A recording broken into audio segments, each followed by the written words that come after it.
Ba ba da. Ba ba da ba da ba ba da. Bum bum ba da ba ba da. Here we go. Here we go. Here we go. We are streaming. We are streaming. Welcome to the Canadian Commie. Thank you so much for being here. If you are listening out in the podcastoverse, how this works, I stream on YouTube. You can find me at thecanadiancommie.com. That will redirect you to the YouTube channel, and I speak to people who send me chats or send me notifications on YouTube. If you would like to join us, please come on down, ask a question. We live stream 6 to 9 p.m. Eastern Standard Time, Tuesday, Wednesday, Thursday. So when I am referring to people such as Conton, who just came into the chat, good to see you, man, those are the people that I'm referring to. Those are my regulars. Please come on down. We'd love to have you. We'd love to talk to you. If you have any questions, comments, concerns, queries, please don't hesitate. We'd love to have you. Peanut Butter Beatrice, good to see you. Yep. The news for the day. It's so funny. The whole day I had kind of an ominous sort of feeling, and I was feeling kind of gloomy and feeling like something was going to come down the pipe. And I mean, we've got an article here from The Independent. Noam Chomsky, 95, no longer able to talk after famed professor suffered medical event, ex-assistant says. Transylvanian, Gabriel, good to see you. Good to see you guys. I know that there are lots of places that you can go and lots of people that you can listen to, so I'm quite grateful that you guys are here.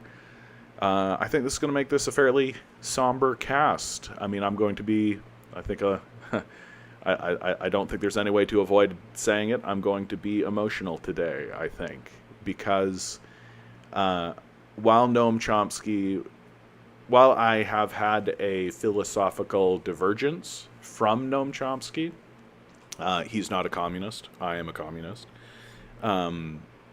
He was still quite instrumental in my radicalization in my youth during the 9/11 period, during reading Manufacturing Consent, listening to him talk about 9/11 and my period of time in the 9/11 truther movement, and seeing his analysis and listening to his analysis of the United States empire, I think was really instrumental in my own growth. That he is one of the people who I think many people feel has been quite central in their understanding of how the empire operates, how the United States has been growing and changing and shifting into an empire, and its decline into fascism.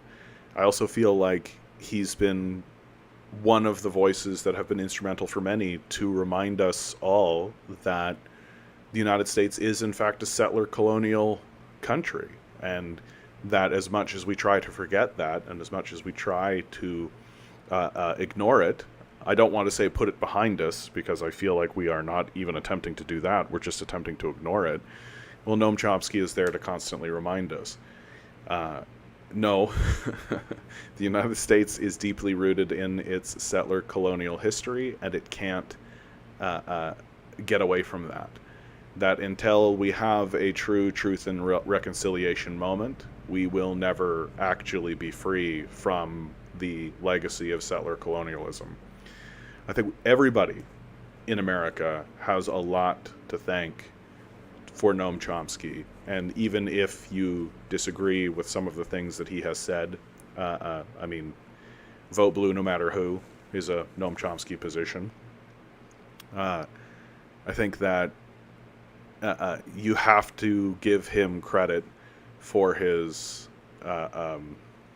truth-telling, his diligence, his insistence on moral clarity, his educational ability, and constantly upholding the banner of, even though he didn't care for the phrase, of speaking truth to power.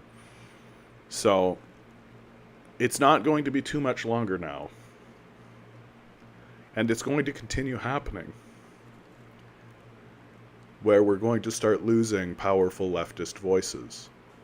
Noam Chomsky will likely be the first, and then there will be others as we go on this journey. And it's up to us to continue carrying the torch high and to continue the work that they began and to continue setting out along those lines.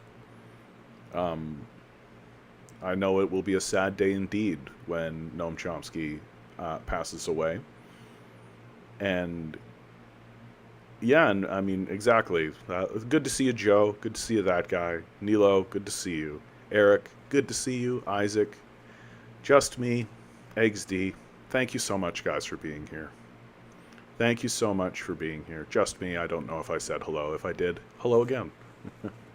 Thank you so much for being here, guys. I know that you could be anywhere, and you could be doing anything, and you could be listening to anybody, and you've chosen to be here, and I'm so grateful for that. I'm so grateful for that. Just Me writes, like, share, and subscribe, everyone. So I suppose now is a fine time to say that please like, share, and subscribe. Consider donating to the Patreon. It's in the description. Patreon.com/The Canadian Commie.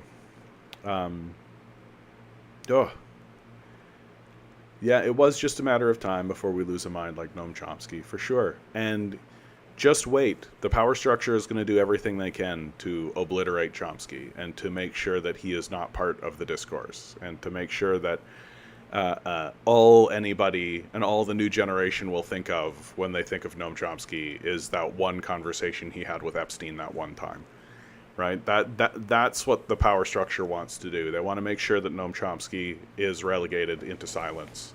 They want to make sure that he's no longer part of the discourse and part of the conversation. They don't want people to know that this guy was telling the truth about the Bush administration. They don't want... my criticism of Noam Chomsky is that he didn't go hard enough, right? That he always sort of...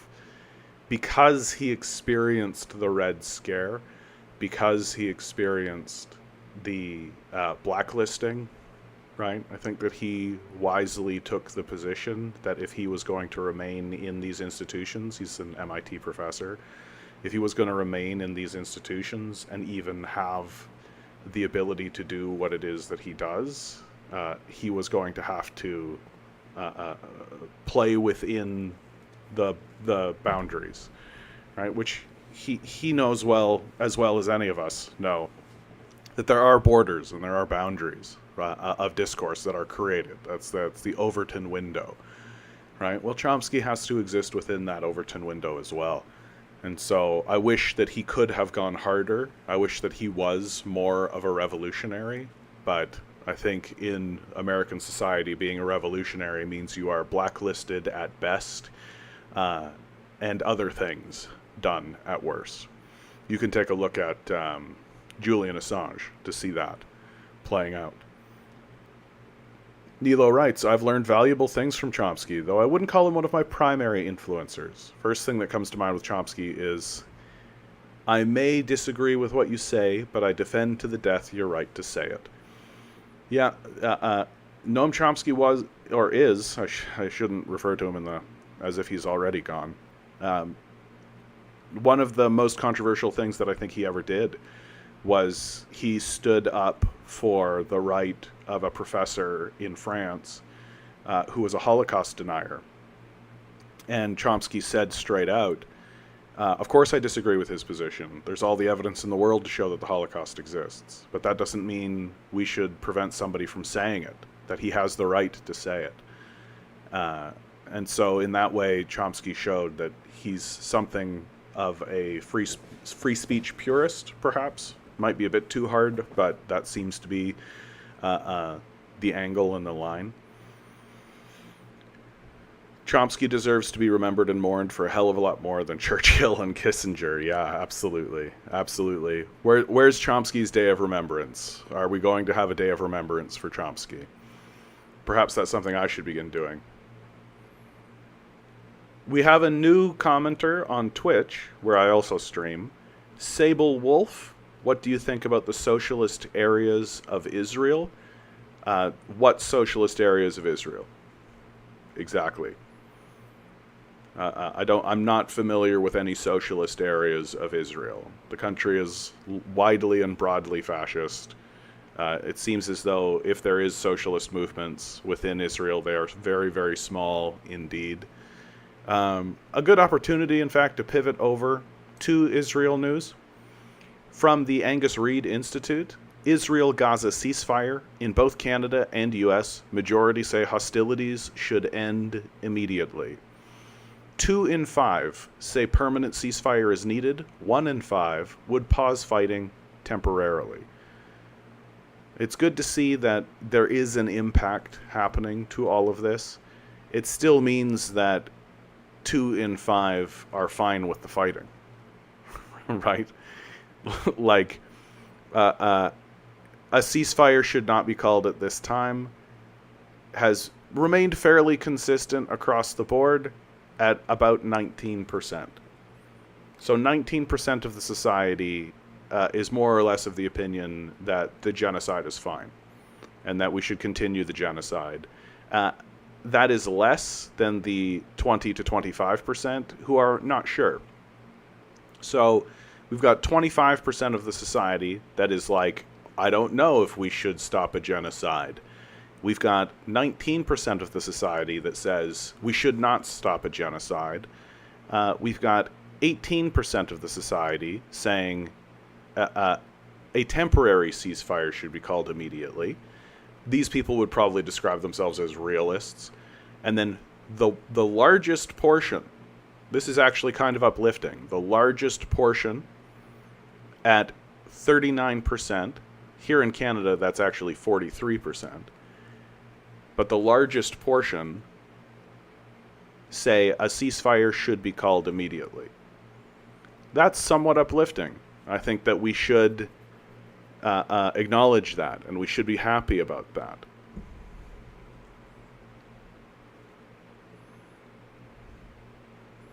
Sable Wolf writes, the kibbutz socialist communities in Israel, as a communist, you should definitely sometime check this out. I will. Thank you, Sable. Thank you for your information. I appreciate that. Here at the Canadian Commie, I do not know everything. I wish I did. It would make my life a lot easier. Or maybe worse. Who's to say? So I always appreciate somebody coming in to inform me of something that's going on in the world. So I will take a look at that, Sable. Thank you. Sweetleaf writes, would help if they release the hostages. No, that's the only leverage that they have. The only leverage that the Palestinians actually have is that they have some hostages. And if it wasn't for that, then Israel wouldn't even be at the negotiating table, which Israel is barely at the negotiating table as it is. It's become very difficult for, like, I just don't understand. Like, we've gotten to the point now. We've very, very clearly gotten to the point now where Israel is hell-bent on enacting this genocide. Nothing is going to stop them, right? Releasing the hostages is not going to stop them. And it's the only shred of leverage that the Palestinians actually have to even move forward with any kind of negotiations whatsoever. So I feel like it's fairly, like, to ask the Palestinians to give something up at this point after they've experienced massacres and a genocide and a mass dislocation and then a retreat to a safe area, which is Rafah, and then a bombing and an occupation of that safe area. Like, I don't think the Palestinians need to give anything up. I think at this stage in the game we need to be talking fairly strongly about what responsibility is Israel going to bear during all of this. And interesting things are happening in Israel over this whole conflict. This is a slightly older article, but it isn't as though the power structure is interested in spreading this kind of information around. May 9th, 2024, from the Cradle, frustrated Israeli North plans to secede into State of Galilee. The decision to secede is based on Israel's failure to prevent Hezbollah's daily attacks. The heads of settler communities in northern Israel plan to announce a secession from the State of Israel in the coming days, in protest against the Israeli government's inaction in returning the tens of thousands of settlers who have been displaced from Galilee by Hezbollah. The decision came at a recent meeting of the Conflict Zone Forum and is expected to be formally announced on the 15th of May, Independence Day for Israelis and Nakba Day for Palestinians. It was decided to announce on Independence Day the establishment of the State of Galilee and unilateral disengagement from the State of Israel. This extreme step will be accompanied by additional actions, according to a May 9th report by Hebrew news outlet Walla. Walla reports that the straw that broke the camel's back was Prime Minister Benjamin Netanyahu's response to War Cabinet member Benny Gantz's statement at a recent meeting. According to Channel 12, Gantz urged that settlers displaced from the north will be returned to their homes by the 1st of September, with Netanyahu saying, "What will happen if they return a few months after the 1st of September?" signaling that he is in no rush to deal with the situation. The premier's comment triggered a wave of anger among displaced residents of the north and the heads of settler communities. Upper Galilee Regional Council head Georgia Zalz told Channel 12 that he is working to return the settlers even without the government's approval. "We can't wait for a decision from someone who never decides," he said, referring to Netanyahu. In early April, the representative of settler communities in the Conflict Zone Forum had posted advertisements inviting proposals to be submitted for an alternative government in Israel. The full details of the tender can be found in the hotels and the accommodation apartments of the displaced throughout the country, with the business owners who collapsed in the north, in the dead tourism areas in the north, and in the offices of the authorities of the north. Displaced settlers of the north, currently residing in Haifa and Jerusalem, have organized protests for the 16th of May. The organizers plan to protest under the banner "No to a political agreement with Hezbollah" and call for the restoration of security through military action. "This is a battle that we must fight together, a fight for our freedom, our honor, and the future of our children. We, the people of the North, will not be silent." Thousands are expected to participate at the protests. On the 8th of May, Israeli Defense Minister Yoav Gallant warned troops during a meeting that a hot summer awaits them, hinting at what Gallant and other officials have been warning about for months: an escalation of military operations against Lebanon. The warning came the same day that an Israeli soldier was killed by a Hezbollah attack on Israel's al-Malikiya military site. The soldier was the third to be killed by Hezbollah since Monday. On Sunday, dozens of Hezbollah rockets struck the Kiryat Shmona settlement. The attack was carried out in response to an Israeli airstrike that killed an entire Lebanese family the day before. If there is no clear government decision to deal with the threat, the Kaplan Street Tel Aviv protests will be child's play compared to what we are planning soon, said Avichai Stern, mayor of Kiryat Shmona, after the rocket attack. Hezbollah began daily operations against Israeli military sites near the Lebanese border on the 8th of October, in solidarity with Gaza and in support of the Palestinian resistance. These operations have recently intensified, including a surge in precise drone attacks on military sites, command headquarters, and troop gatherings. Tens of thousands of settlers from the north are dispersed across Israel as a result. They have repeatedly complained since the start of the war that Netanyahu's government has done little to accommodate them and have shown significant frustration over the Israeli army's failure to push Hezbollah away from the border. The U.S. and France have proposed de-escalation initiatives aimed at ending the fighting and pressuring the resistant group to withdraw from the border region. Yet the initiatives have failed, and Hezbollah has repeatedly vowed to continue attacking Israel until the war in Gaza is brought to an end. I think this is actually fairly significant, and I need to do a little bit more digging into these protests and what occurred during this month. But it's interesting to see that there is a series of internal events that are actually occurring in Israel, that Israel might not remain as a unified force by the end of this conflict, that it could split and splinter and break apart, and the central core of Israel will be forced to essentially stand alone. And that this breaking apart, and what this really shows us, is that Israel doesn't actually have the military capability to prevent this from happening. That Hezbollah and Iran, frankly, are actually of a significant military threat to Israel and its stability. We've been saying over and over and over again, Israel needs to negotiate out of this. It needs to cease the genocide in Gaza. It needs to negotiate a path forward. But the problem with that is that the only way that there will be a negotiated settlement is if people within the current administration, Benjamin Netanyahu, Yoav Gallant, face criminal trial. That's the only way out of this for the Israelis, if you ask me. That they need to cease what it is they're doing, stop their bombing campaigns, stop the destruction. But the issue, of course, is that Israel is largely a fascist state, and the citizens of Israel are largely in favor of what's going on in Gaza. So they don't see any reason. They don't see any reason to stop doing what they're doing. As this moves forward, that will be their downfall. Because if you cannot negotiate, and if you cannot actually discuss what is going on, and if you cannot be seen as rational, eventually people will act against you.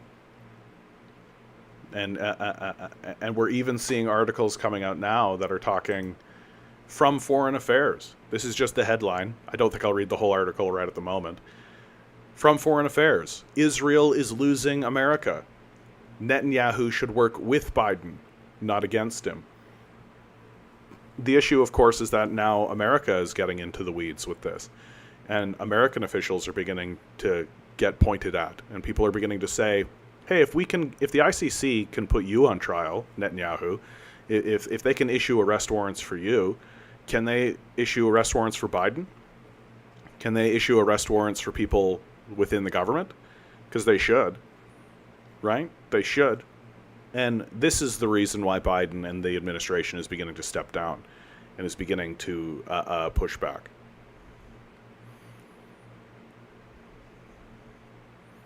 Vfro over on Twitch, Hamas has agreed to the ceasefire plan as per Al Jazeera. That's right, but Israel now claims there are provisions in the plan it won't agree to, such as the existence of the Palestinians. Right? I mean, let's be really frank. That this is more or less the complaint that the Israelis have, is that the Palestinians exist, and as long as the Palestinians exist, there's just not going to be any movement on that. Yes, Sable continues their statement before about the kibbutz. 2.8% of the Israeli population live within the kibbutz of varying sizes. Yeah, so it's a very small small percentage of people within Israel. Yeah, Eric writes, as for the Israel socialist, they aren't exactly socialist, they are Zionist with progressive face. Bez D. Marx, a Marxist, explains the whole issue. He has a two-part series on the YouTube channel where he explains the issue at length. Well, thank you, Eric. Thank you for that. And then a bit of a discussion on this. So pivoting over to Canadian news. Pivoting over to Canadian news, one of the things that has happened recently here in Canada, there has been something of what you could call like a neo-McCarthy moment or a Red Scare moment in Canada, where everyone was losing their minds about foreign interference. Foreign interference. Foreign interference. Foreign interference. The Canadians the Chinese are coming over here and buying MPs. They're influencing our MPs and influencing our elections. The Russians are getting involved. So this is more Russiagate nonsense, which I've known has been Russiagate nonsense the entire time. Well, the Green Party leader, Elizabeth May, just released a statement. Having read the full unredacted National Security Intelligence Committee of Parliamentarians report, which is the report that they have made about this issue, for myself, I can say I have no worries about anyone in the House of Commons. There is no list of MPs who have shown disloyalty to Canada.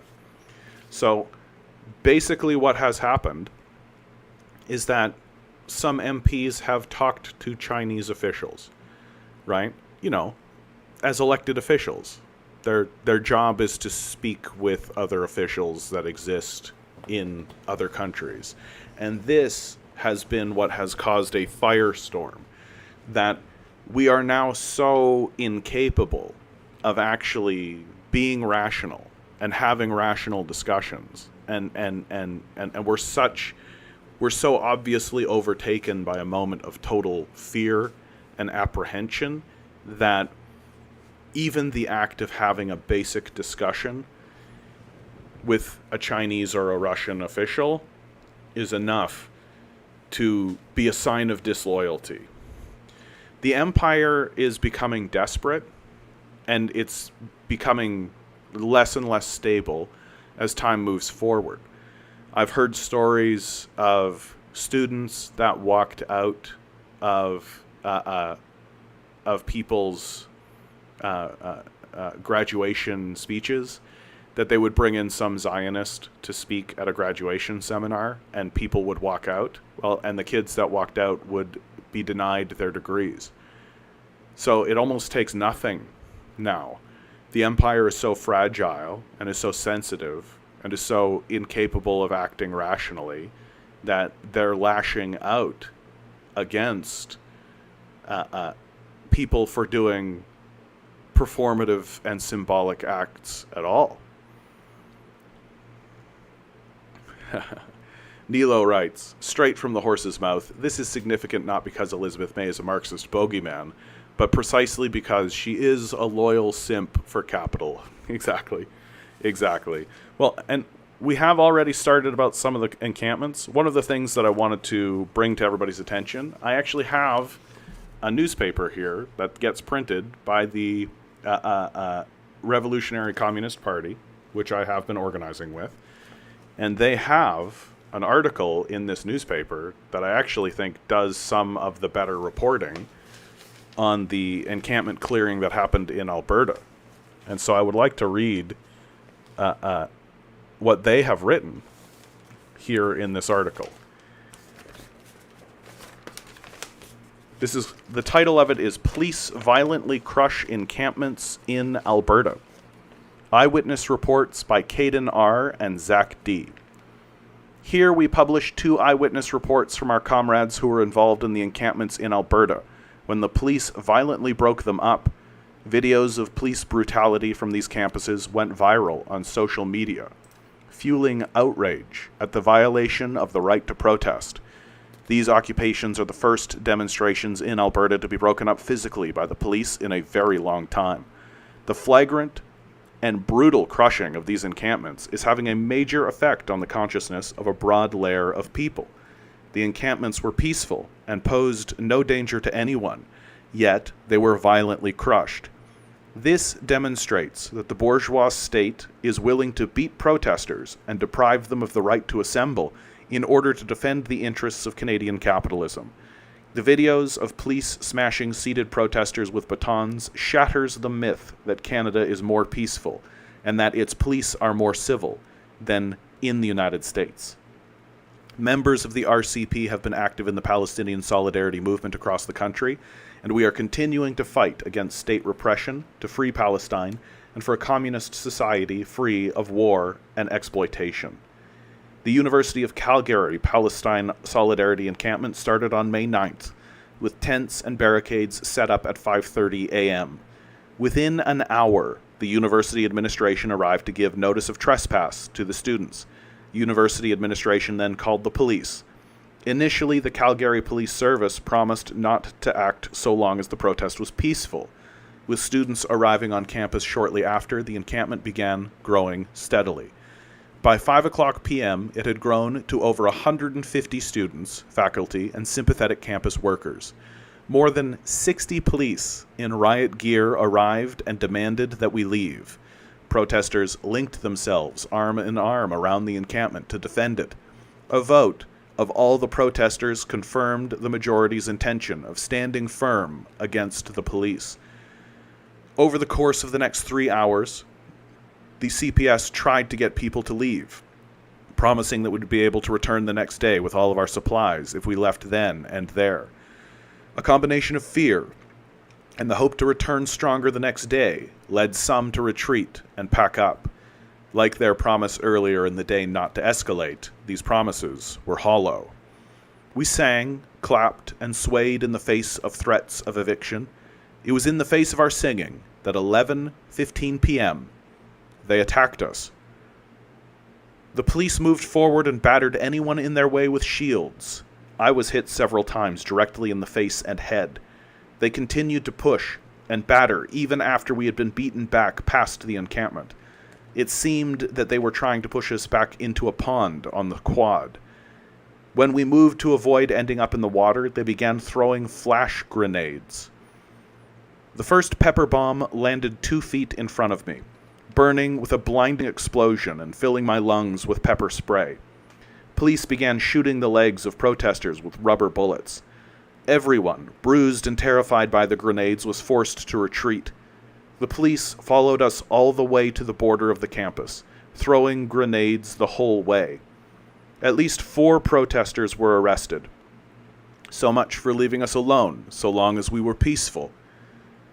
The CPS announced that there had been no injuries, but 1 protester was carried off site by an ambulance.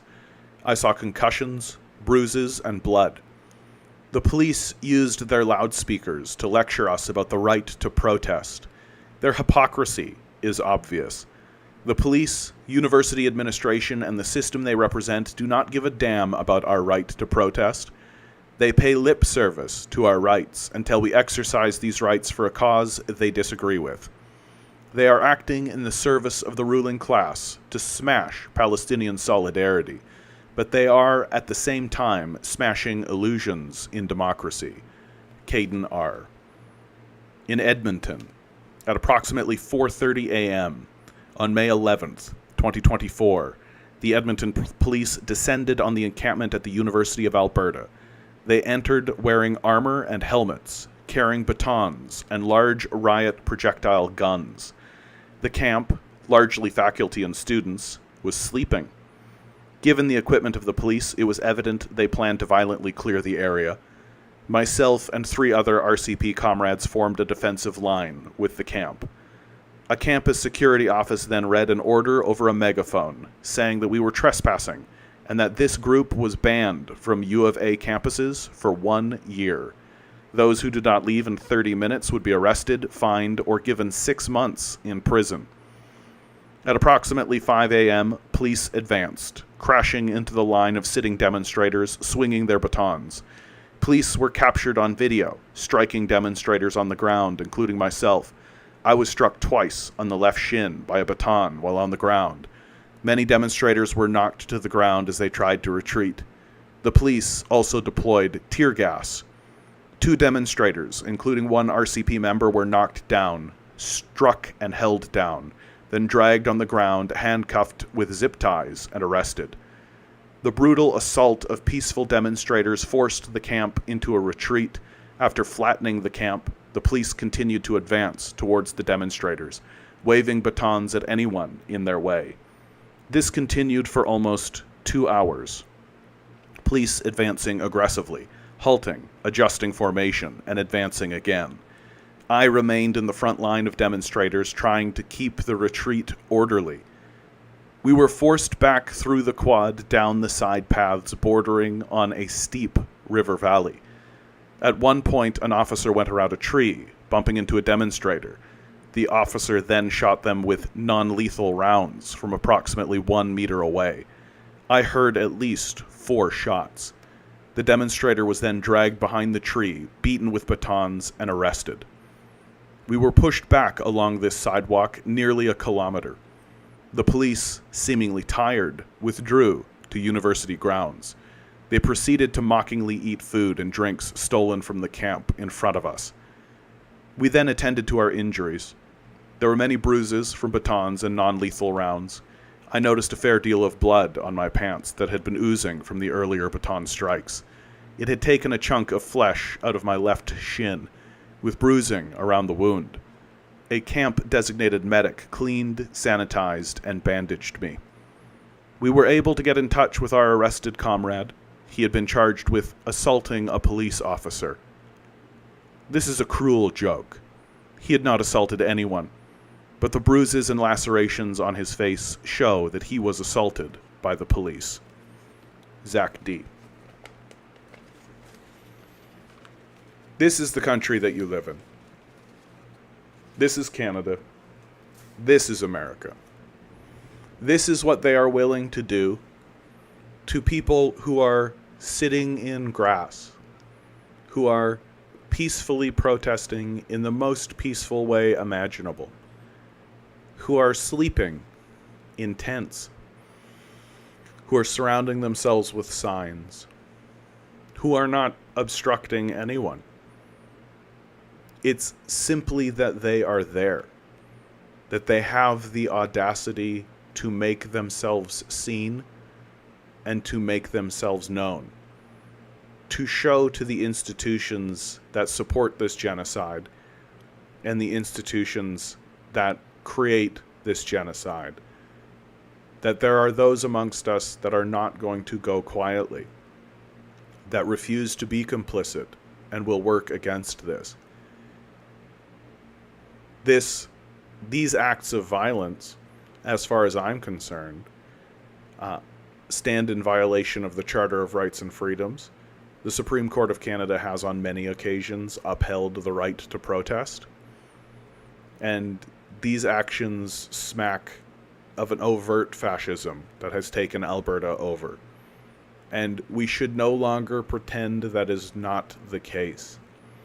We can no longer afford to give these people the benefit of the doubt any longer.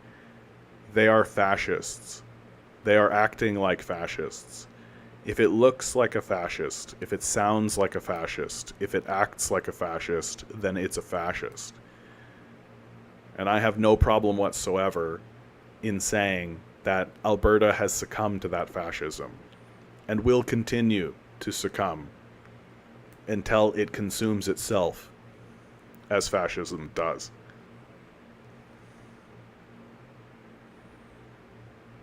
Eggs D writes, speaking of which, my own graduation ceremony is coming up. Wonder if I'm going to see some shit. Yeah, what a time to be alive. What a time to be a kid.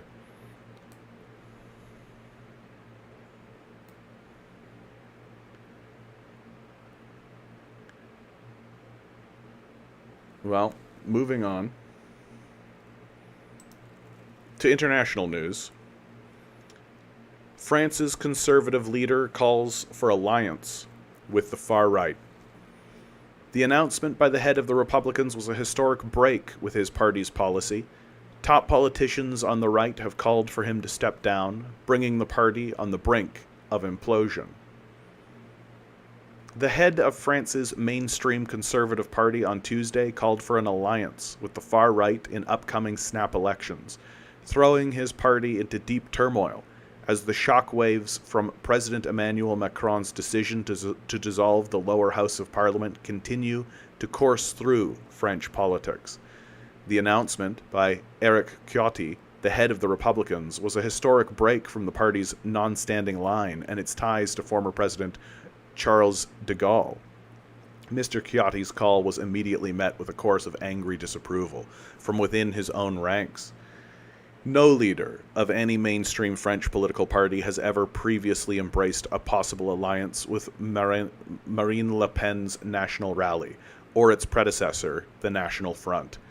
But across Europe, barriers to what was long regarded as the extreme nationalist right have been falling, as those parties adjust their positions and as a broader consensus forms that large-scale illegal immigration across a porous European Union border must be curbed.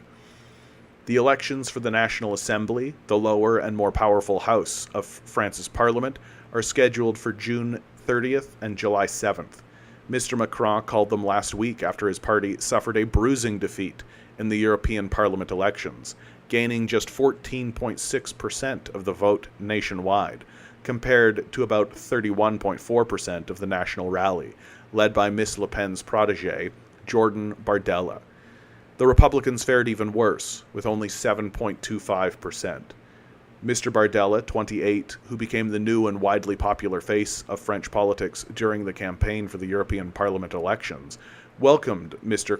Chiotti's announcement and described it as putting the interests of the French people before those of our parties.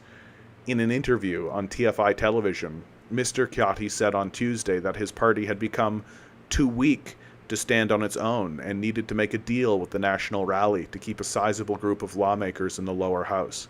The Republicans, a party that was long a dominant force in French politics under the presidencies of Nicolas Sarkozy and Jacques Chirac, has only 61 lawmakers in the 577-seat National Assembly, and could see those numbers dwindle even further. If such a deal were formalized, with the National Rally agreeing not to run candidates against Republicans in certain districts, it would be the first time France's center-right conservatives have worked in tandem with the far right. That would in turn make it more difficult for Mr. Macron to form any sort of coalition after the election that would keep Ms. Le Pen's party from power. We need an alliance while remaining ourselves, Mr. Chiotti said.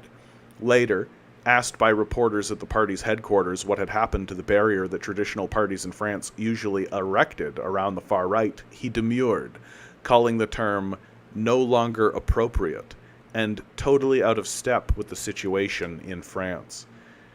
The French don't see the cordon sanitaire, he said, referring to what is sometimes called a dam against the extreme right. They see diminished purchasing power. They see insecurity. They see the flood of migrants, and they want answers.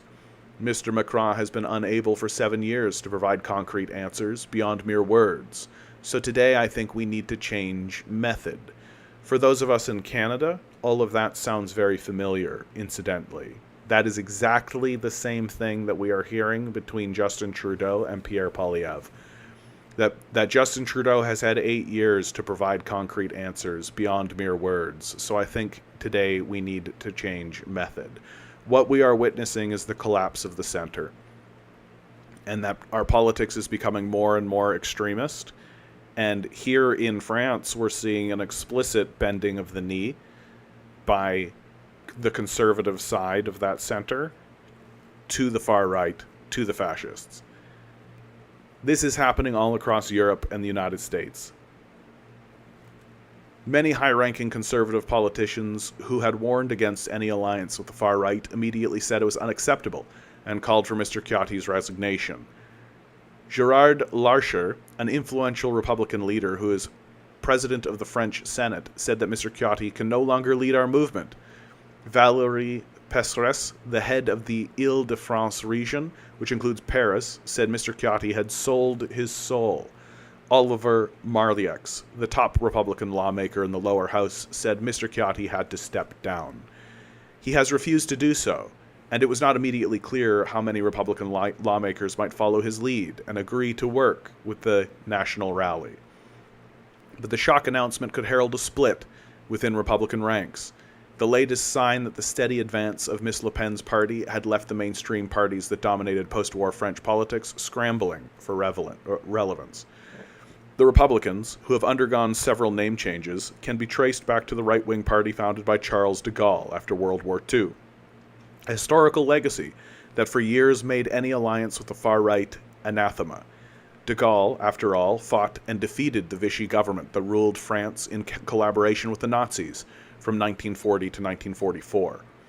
Gérald Darmanin, the interior minister who quit the Republicans in 2017 to join forces with Mr. Macron, said that Mr. Chiotti has signed the Munich Accords and driven the Gaullist family into dishonor, a reference to the 1938 Munich Agreement that handed part of Czechoslovakia to Hitler and led Prime Minister Neville Chamberlain to Britain to declare peace for our time. World War II broke out a year later. This is shameful. French people wake up, Mr. Darmanin added. The Republican Party line has shifted increasingly rightward, especially on crime and immigration over the past few years. It has become torn between those who favor an alliance with Mr. Macron's centrists and those who want to lean further right. Mr. Chiotti is a lawmaker representing Nice, where the far right has performed exceptionally well. The National Rally came out on top there last week with over 30% of the vote in the European elections, while the Republicans lagged in 6th. In a flurry of messages on social media, Mr. Chiotti's colleagues in the party quickly tried to characterize his announcement as a personal position, not the party line. Eric Ciotti speaks only for himself, said Jean-François Copé, the mayor of Meaux and former minister who used to head the party. He must resign immediately from the presidency of the Republicans. His praise of the extreme right is unacceptable and contrary to all the values we defend.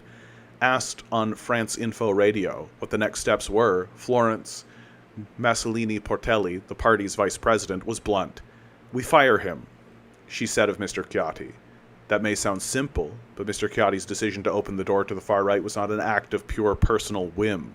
It reflects a significant current within his party, as well as the ongoing broader acceptance of the notion that the National Rally might one day legitimately govern France. We are going to see it happen, eh? Like, we're going to watch it happen. We're going to watch it happen. The far right is rising. It's coming up. We're going to see it. And we need to organize, and we need to organize swiftly. That communists, anarchists, leftists of all stripe really are going to have to put aside the petty politics and put aside all of the internal squabbling that seems to be indicative of these kinds of movements in order to confront this rising far right that is threatening the stability of our countries. Like, the contradictions that are inherent within the neoliberal order are rearing their head, and the people who are in power do not have solutions. That the solutions that are coming out of these parties is scapegoating of immigrants and a doubling down on the policies that have already failed. We're not going to trickle down economics our way out of this. We're not going to commit austerity against the public and get ourselves out of this. We're just continuously gutting ourselves over and over and over again. And for who? And for what? For the benefit of a psychopath class that has disconnected itself from reality in any kind of meaningful way. That the people who are actually ruling us, the wealthy and the bourgeois, that they themselves are confused as to what is going on. They don't get why it is that their own society is falling into turmoil, because they have become demented old men who either no longer even really care and whose concern is as ingenuine as it gets, or who are actually actively dedicated to the spreading of suffering within the society, which I think is probably more of them than we want to admit.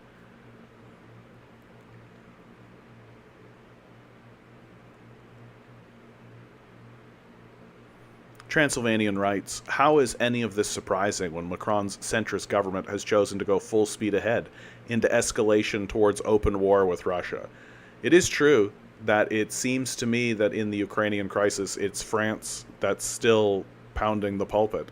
France is the one that seems to want to go all guns blazing, which to me is dementia of the highest order. It's completely demented. It's just absolute lunatic fringe stuff. Escalating a war with Russia is not going to solve the problems of France.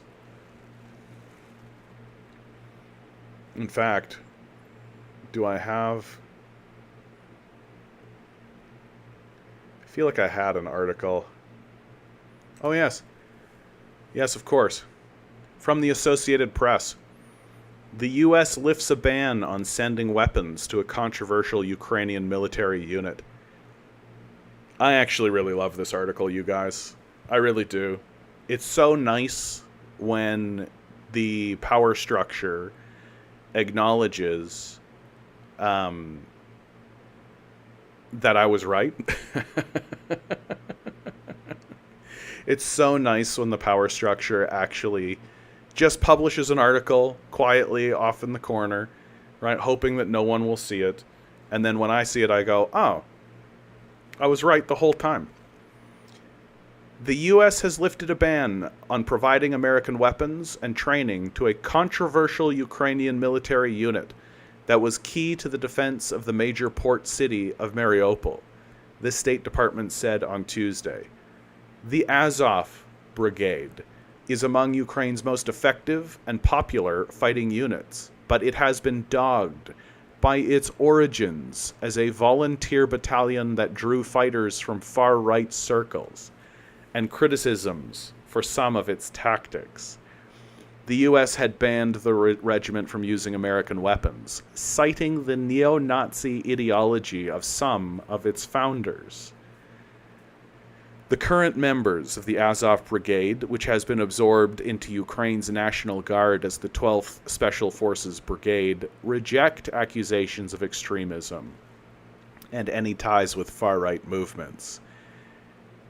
But the Kremlin has seized on the regiment's origins in its effort to cast Russia's invasion as a battle against Nazi influence in Ukraine. Just for clarity, those far-right founders, such as Andrei Beletsky, are still well involved. To pretend as though a bunch of Nazis made this and then left is... You have to have brain rot to think that way. That the Nazis, which this article is outright confessing, the Azov Brigade was created by neo-Nazis, right? There it said, the Azov Brigade is among Ukraine's most effective and popular fighting units. The U.S. had banned the regiment from using American weapons, citing, so the United States government cited that the Azov Brigade had a neo-Nazi ideology of some of its founders. Well, where did those founders go? Who are those founders? Isn't it funny that we're not learning right now from this article who those founders are? Who is Andrei Beletsky? Why don't we know about him? Oh, is it because he's literally shakes hands with Zelensky and has conversations with him on the regular? Is it because he's still well involved in the military proceedings? Is it because there's open neo-Nazis and Nazis involved in the organizational structure of the Ukrainian military? And this article doesn't want to report on that, right? Because we're always constantly giving cover to Nazis, you know, when we're not praising them in our parliament. Kremlin spokesman Dmitry Peskov, oh, sorry, I jumped ahead. But the Kremlin has seized on this regiment's origins in its effort to cast Russian invasion as a battle against Nazi influence in Ukraine. But you just confessed that there's Nazi influence in Ukraine. You just confessed that the Azov Brigade, which is their most effective, so effective that the United States banned the use of, which I'm sure they upheld.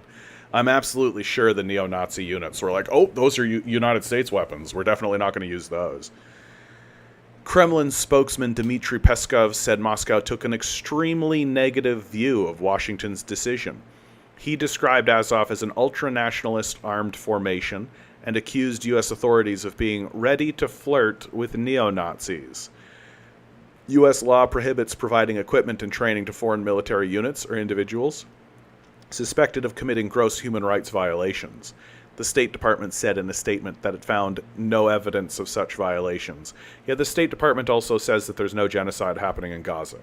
So who gives a shit what they say, right? The State Department has lost all credibility at all. The United States government has zero credibility whatsoever. So as far as I'm concerned, these guys have just decided that, well, we don't have any credibility anyway, so we might as well arm neo-Nazis.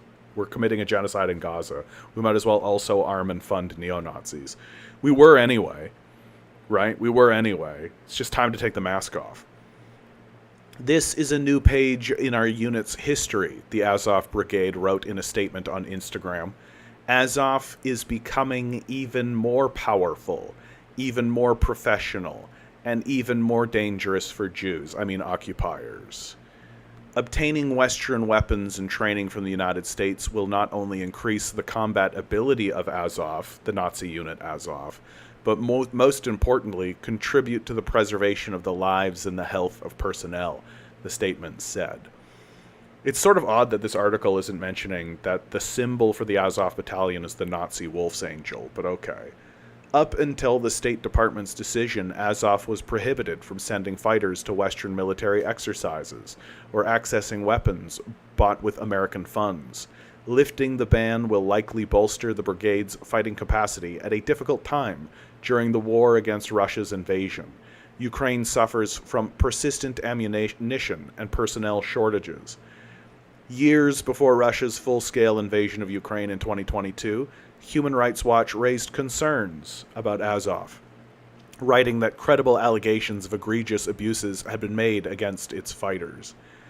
Moscow has repeatedly portrayed the Azov group as a Nazi group so accurately and accused it of atrocities, but has publicly given little evidence of the allegations. In 2022, Russia's top court officially designated Azov a terrorist group. The brigade grew out of a group called the Azov Battalion, formed in 2014 as one of many volunteer regiments created to fight Russia-backed separatists in eastern Ukraine, after the coup. Notice how the article omits the coup, right? We're just not supposed to discuss and talk about the coup that happened, right? We're not going to talk about the 2014 coup. Oh, okay. Where did those Russia-backed separatists come? Oh, did they start to pop up because of a coup that happened?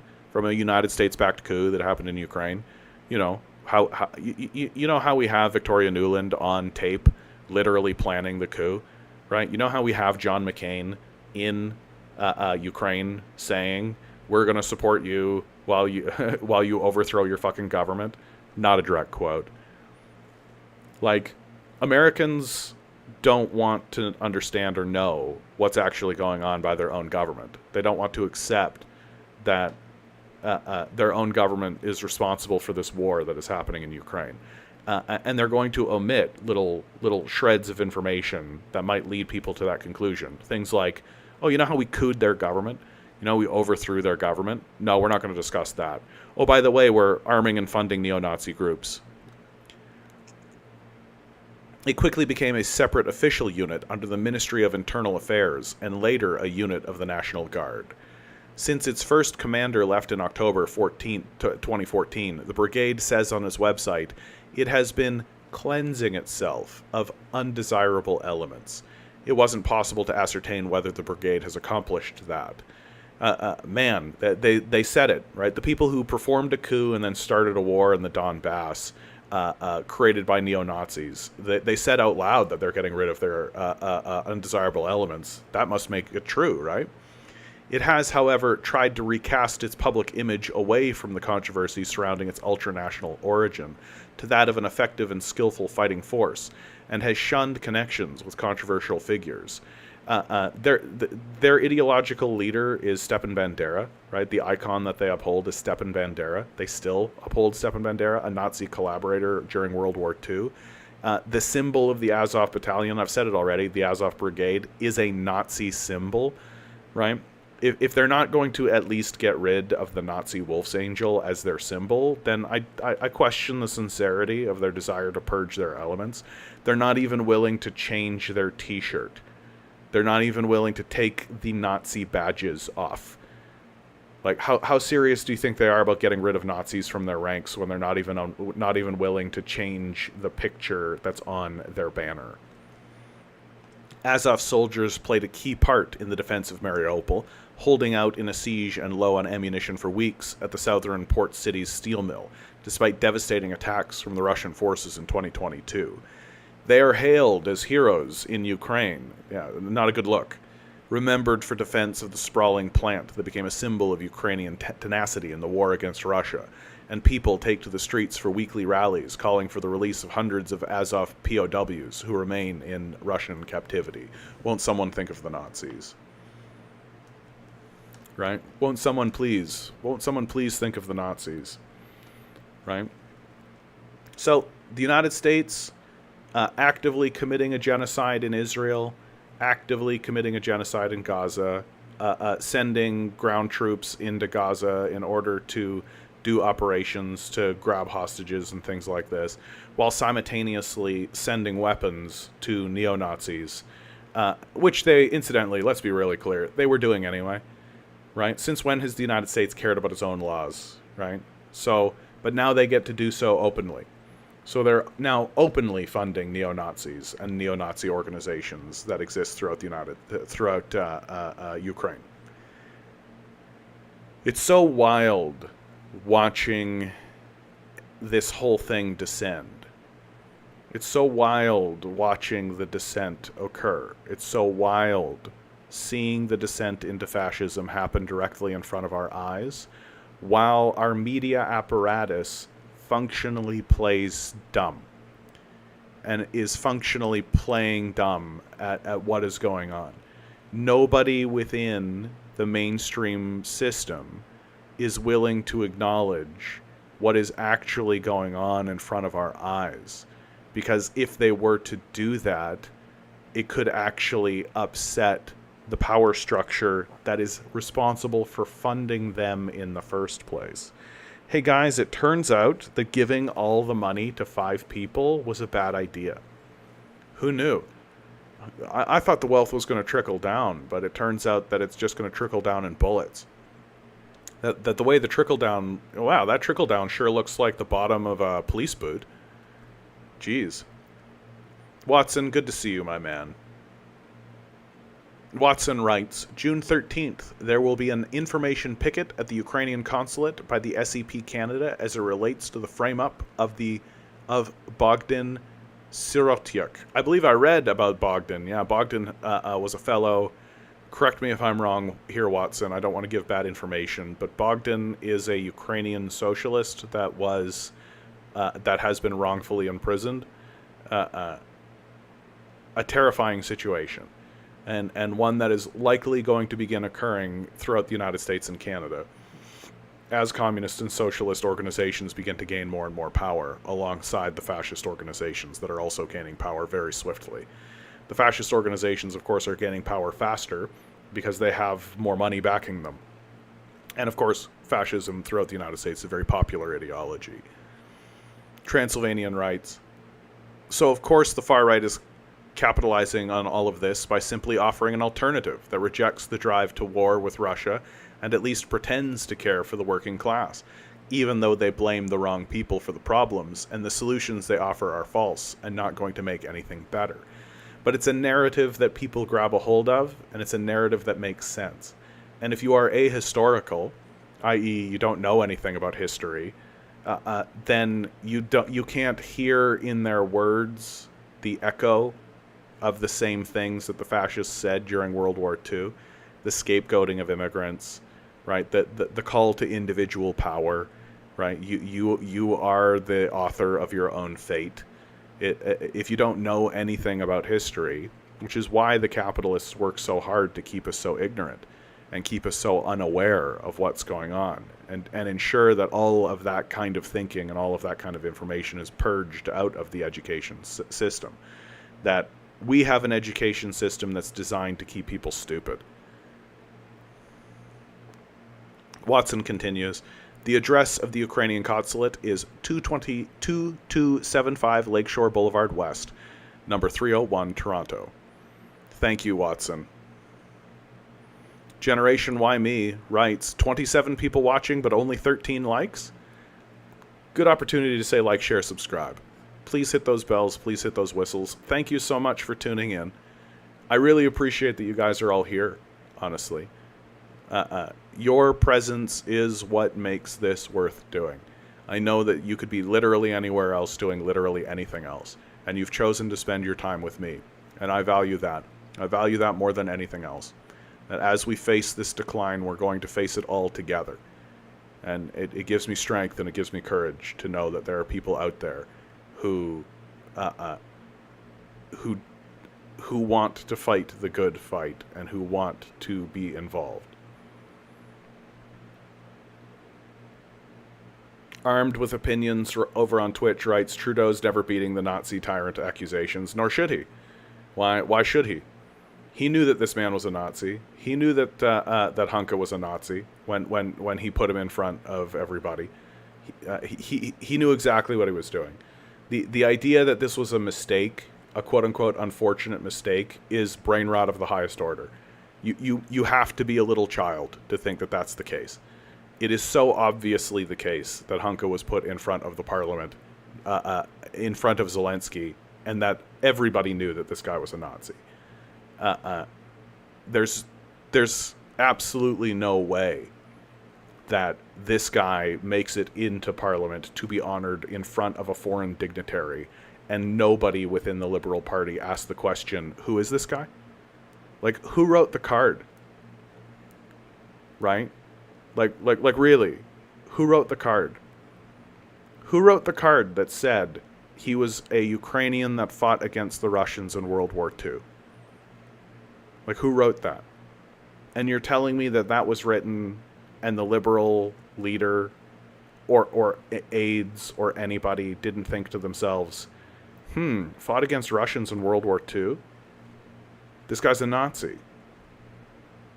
Like,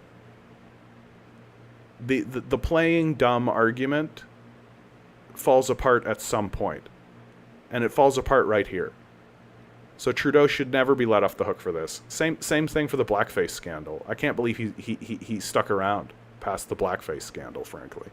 But I guess if you're a neo-Nazi in your heart and you like honoring neo-Nazis in Parliament, yeah, that willful dumbness is by design. It seems to be the case, yeah. Armed with Opinions continues, I refuse to give up more taxes to Ukraine. The American people must go on a tax strike. Yeah, any strike at this point. Anything counts at this point, right? It's so odd that we're living in this sort of vacuumous period of time. Like, it blows me away that we're not amidst already a massive general strike, right? But time will tell. Has a new bookshelf. Good to see you. Hey, Russia requested Canada hand him over. Canada still refuses to do it. Yeah, of course. No, we love neo-Nazis. We're a huge fan. We love arming them. We love funding them. We love committing genocide against innocent people, right? We love honoring Nazis in our parliament. It's what we do, right? We're not gonna betray our allies, right? Transylvanian writes, I mean, just because the Wehrmacht was less ideological than the SS didn't make them any less Nazi, nor did that prevent them from participating in Nazi war crimes and atrocities. Yeah, same for the AFU. Yep. Eric writes, the fact that Azov is hailed as heroes is obviously how the population doesn't love Nazism, exactly. Transylvanian writes, oh, and did I mention that Germany's Bundestag parliament just gave a standing ovation to the Nazi clown king of Kiev? You Canadians are not alone in applauding Nazis. You're talking about Zelensky? Jury is still somewhat out, if you ask me, about where Zelensky stands in all that regard. I think that he's ruling with a gun in his back. If it's not NATO's, if it's not his internal Nazis with putting the gun in his back, then it's NATO, right? So I think Zelensky is more or less exactly as you say, just kind of a clown in all of this. I don't think he has any power or authority. I don't think anybody listens to him. He mainly just exists to be a mouthpiece, and that is it. His role is primarily just to be the face man of atrocity, right? And to pretend and to put a smiling face on everything, right? So that when we do Times Man of the Year, where he's covered in flowers and roses and pictures of Ukrainians, we're all supposed to go, oh, swoon, and then change our profile photos to yellow and blue and be like, I stand with Ukraine, as if that fucking matters at all. Right. It's just the most performative bullshit of life, that we're all participating in an active propagandization of ourselves. That we're all like propagandizing ourselves. It's crazy. Watson writes, yes, Bogdan has been imprisoned by the Ukrainian security apparatus on the claim he's a Russian agent. He's Ukrainian and is advocating the orthodox Marxist position of uniting the Russian and Ukrainian working classes against NATO imperialism and Putinite neo-Tsarism. Putinite neo-Tsarism. I like that one. That's nice. Neo-Tsarism. I mean, yeah, given Putin's reforms in 2020 to the Constitution, I mean, neo-Tsarism is sort of on the table, isn't it? Radio writes, the only thing that trickles down is contempt. Absolutely. Guys, I'm going to need to pause for just 1 second. I just need to run to the washroom. Sorry, guys. 1 moment.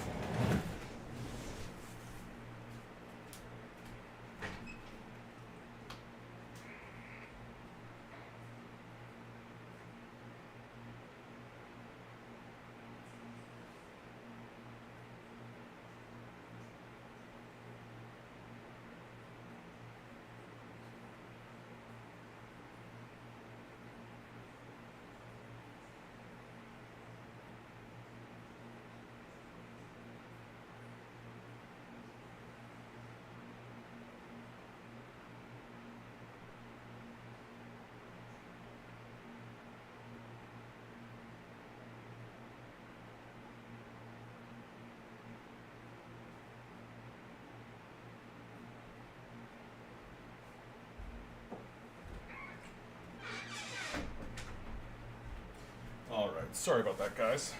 Thank you so much for putting up with that. I appreciate it. Thank you for sticking around. Oh.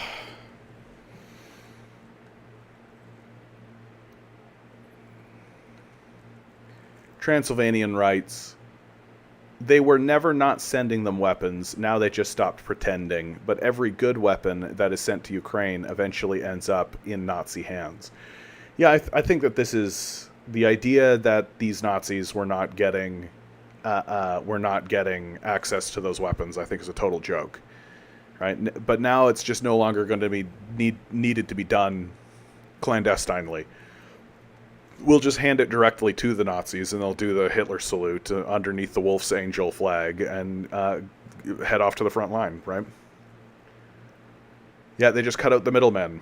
By the way, the Nazi regiments in Ukraine get priority for the best weapons and recruits from the government.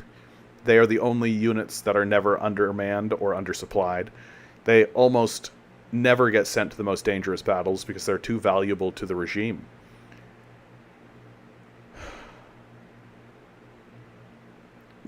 Transylvanian says, this is common knowledge if you follow any commentary on this conflict outside the Western mainstream media.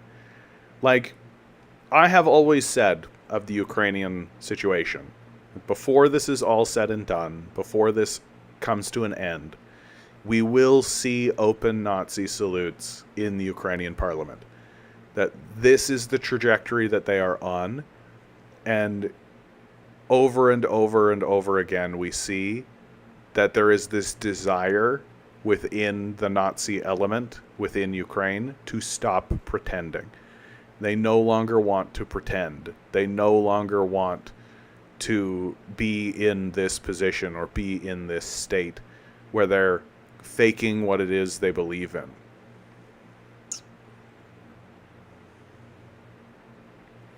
Has a New Bookshelf writes, Kraken unit is the Azov twin you don't read about. Under Army Intel Office. I'll have to look into that. Has a New Bookshelf. Thank you.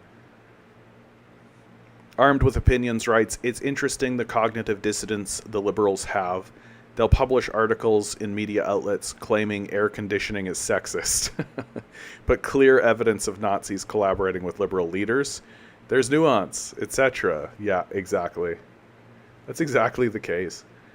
Like, we're supposed to get whipped up into a frenzy and a hysteria because some MPs had a conversation or two with some Chinese officials somewhere. But the prime minister literally invites a neo-Nazi, sorry, not a neo-Nazi, just a straight-up Nazi, into the parliament to be honored in front of a foreign dignitary. Oh, well, you know, it's complicated. This one's just kind of funny in that kind of sad, sort of absurdist way. Santiago Cuneo has just filed the complaint against President Javier Milei before the court, Argentinian president. The complaint is for accusations of possession of child pornography, sadism, with an extension of the complaint for pedophilia. Lawyer Alber is in charge of the case. These guys just can't help themselves, right?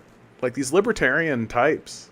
Like, what is up with these libertarian types and child pornography, right?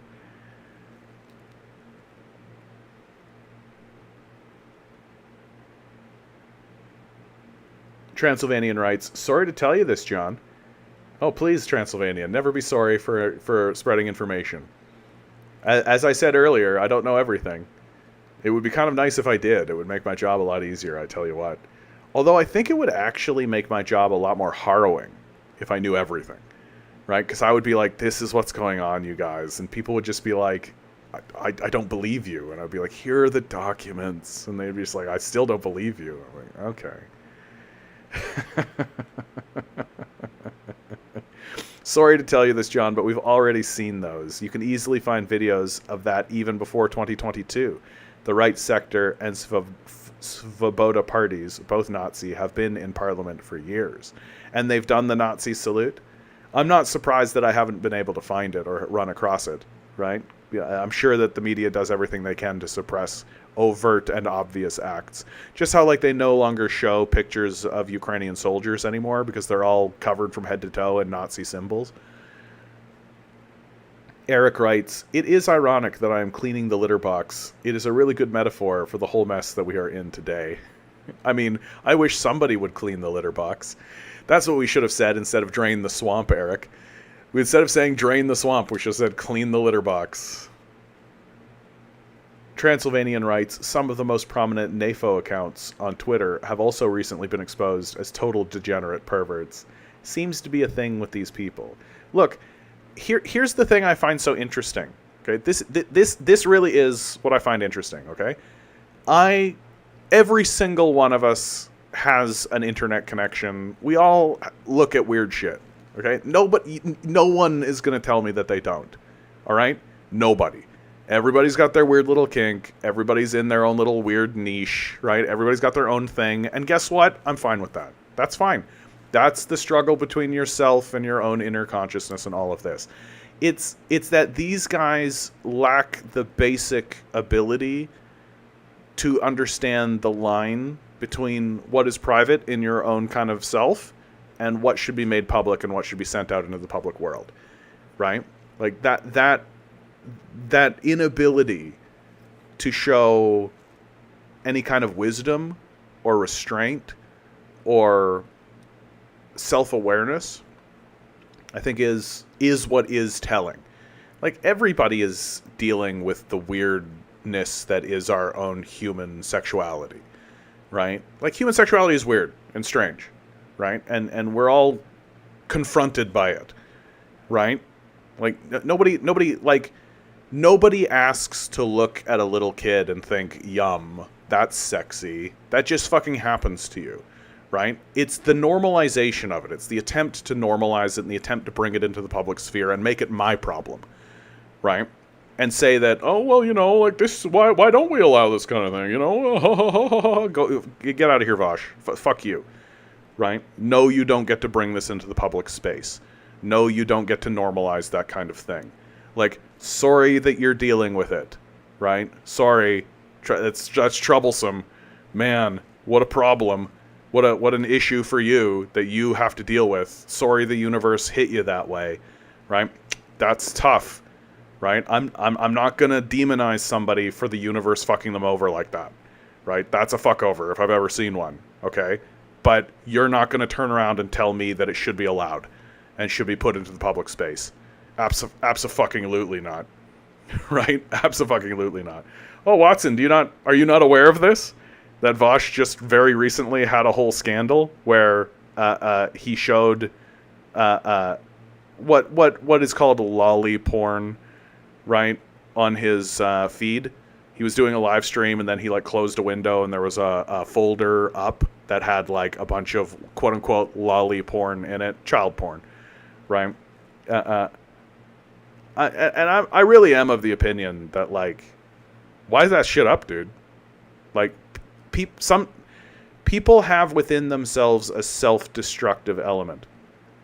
People want, especially if you are feeling drawn towards doing something, and you don't want to, but you can't take that jump. You can't take that plunge, right? People want to get caught. People want it all to be exposed, because if it's all exposed, then they can be free of it somehow, or they at least have to be forced to deal with it, right?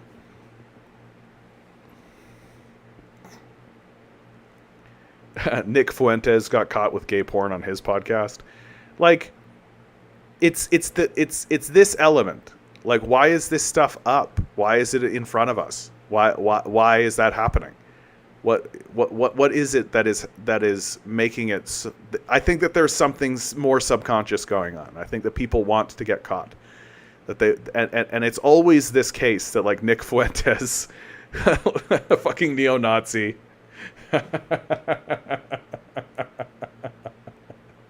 fucking neo-Nazis like Nick Fuentes are always the ones, right? It's always the people that are like, we've got to round up these gays and we got to do something and we got to send them to camps and get them re-educated and we got to make sure that everything's down, all that kind of stuff. These are the guys that always get caught with gay porn or in going to gay bathhouses and stuff. It's always the Republicans that sign the legislation that says gay people are wrong and evil that end up being gay. So like there's this absolute self-loathing aspect of it, that they're absolutely in this state of total self-loathing.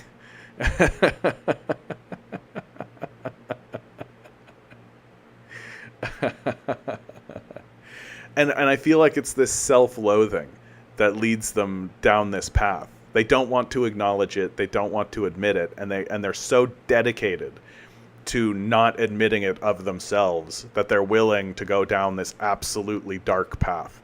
If I make it illegal, if we ban it, if I get everybody together and we all acknowledge that this is wrong and sinful and we shouldn't do it, then I'll be free from it, right? Then I'll be able to say, like, no, everybody agreed with me. This was wrong, and we all signed a piece of paper, and the president signed it, and it's a law, right? Like, it's denialism at the highest possible level, which humanity is loaded with. We're loaded with that kind of shit. Like, I'll give you a very mundane example of what I'm talking about, right? I worked with a guy who one day, I think he wanted out of the job, right? I think that's really what it was, that he wanted out, but he was too afraid, right, to just quit because it's scary out there, right? It's a tough environment. But he had other pursuits going on, other pursuits that I think he wanted to explore and get involved in, but he didn't want to take the jump. And so one day he just takes some rum and just pours it into another coworker's drink.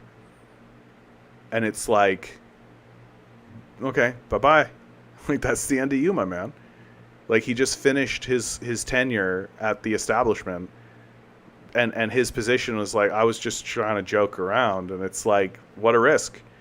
What a high-level risk. For what? So that somebody would go, haha, bazinga, you got me. You spiked my drink. Did you put a roofie in there too, buddy? So it was a perfect act of total self-annihilation. And I think that people do this. I think people do this all the time. And sometimes I actually sit down for myself and think to myself, am I just in a state of self-annihilation? Am I in a state of self-destruction? I don't think so. I think that I'm on the right path, and I'm doing the right thing and working on behalf of the people around me so that we can build something better than what we're doing now, one hopes. But I take a look at all these guys that get caught in these scandals, including now Javier Milei, and it's just self-destruction. Right? It's just total self-destruction. Vfro writes, I think voting Trump is accelerationism. I mean, I think that if you vote for Trump and you don't support Trump, if you're just like, fuck it, let's throw this Molotov cocktail into this thing, then I would agree. But there are people who genuinely support Donald Trump because they support Donald Trump, right? Like that's, and I mean, I think there is an element of let's destroy this thing. That the system has so thoroughly betrayed people.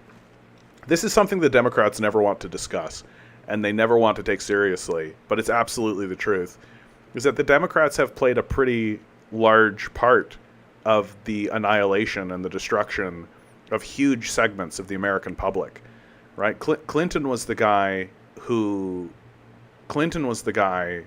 got rid of the child welfare systems throughout the United States. Child poverty increased dramatically under Clinton. And you want me to turn around and vote for that guy? It's not going to happen, right? It's just not going to happen. And Donald Trump shows up, and I mean, Donald Trump is in many ways a cleansing force in American politics, right?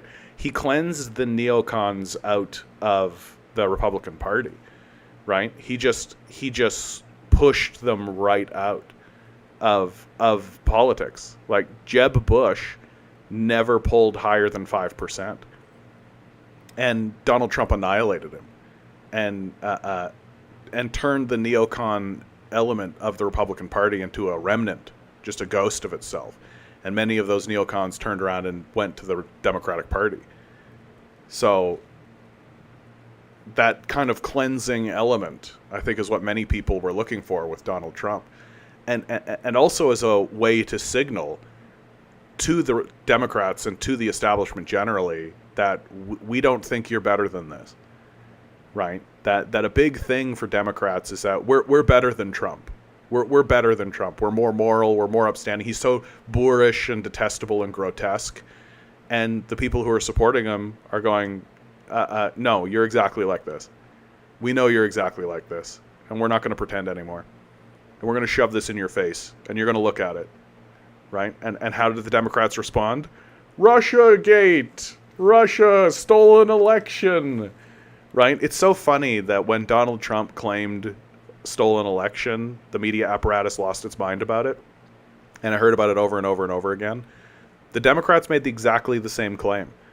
Right? What is Russiagate except the claim that the election was stolen from Hillary Clinton by Russians, no less?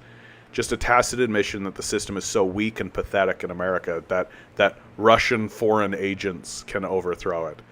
Like, if I'm in Russia, if I'm Vladimir Putin and I'm hearing that Russiagate shit, I'm just like, uh-oh. Abdul, good to see you, my man. Good to see you. Yep, awesome article on the WSWS today for the reasons for the rise of the far right in Europe. Same issues apply to North America. I mean, if you impoverish everybody and make everybody pissed off, like, it's not a... Abdul writes, who do I vote for? Although Joe Biden is bad, he's better than Trump at least. Is he? Like, Abdul, you are not going to get from me the argument that of lesser of two evilisms. You're not going to get that from me, right? My position is very clear. The Republicans and the Democrats are allies. They work together. That what we are looking at is what the Marxists would call is a dictatorship of capital, and what people like Sheldon Wolin have called inverted totalitarianism. I just very recently, because of Chris Hedges, who is someone who I respect very much, he continuously refers to Sheldon Wolin's work, Democracy Incorporated, and I have started to listen to it through audiobook. And very quickly into it, I began to realize that what Sheldon Wolin has done, and I think that there's wisdom here. I'm not accusing Sheldon Wolin of plagiarism or anything along those lines, but it's fairly clear that what Sheldon Wolin has done is he has taken Marxist ideas and Marxist and communist concepts, and he has relabeled them. Right? Inverted totalitarianism is the dictatorship of capital. It is the bourgeoisie, right? Like, I think that that's probably good, that there are people who are trying to find ways to articulate these concepts without using Marxist ideas. But of course, as a Marxist, I'm completely fine with talking about the dictatorship of capital and how we live in what he would call an inverted totalitarianism.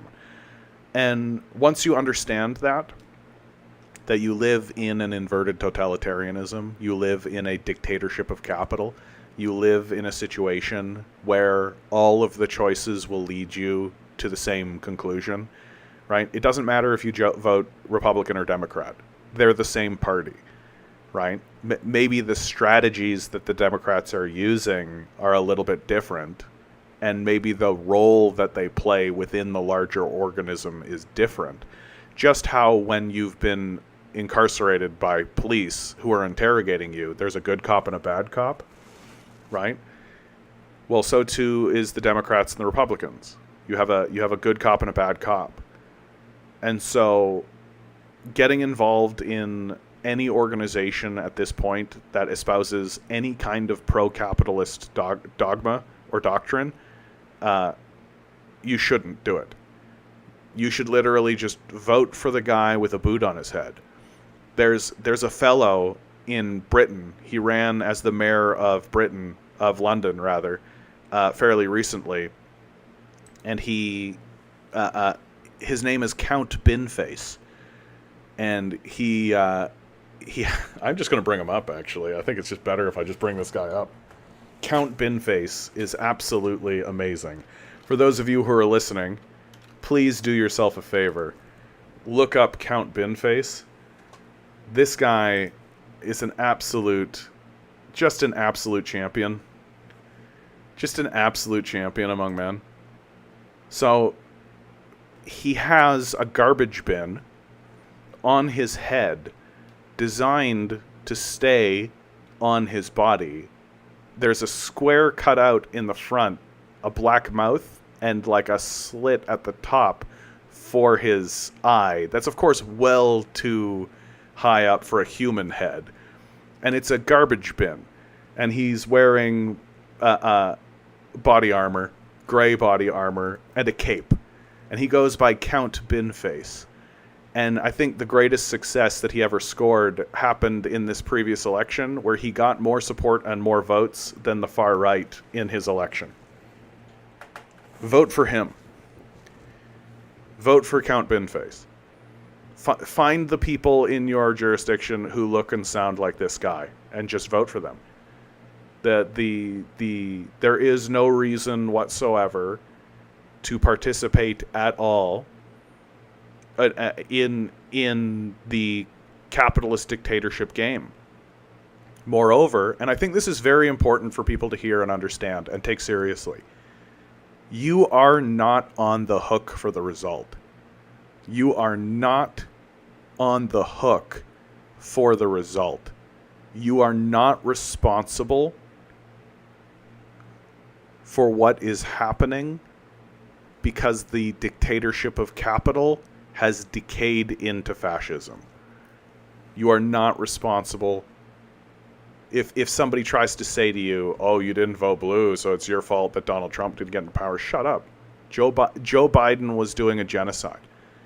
Joe Biden committed a genocide against the people. If the Democrats actually gave a shit about the things they pretend like they give a shit about, then they could have done a lot of things to protect, they could have protected Roe v. Wade. Why didn't they? Because they didn't give a shit about it. They never did. They're the good cops. You understand? Like, fundamentally what the argument is by people who are playing this game is that, oh, if you had just confessed to the good cop, you wouldn't have gone to jail. What a stupid idea. No, I just said something that I'm trying to recount.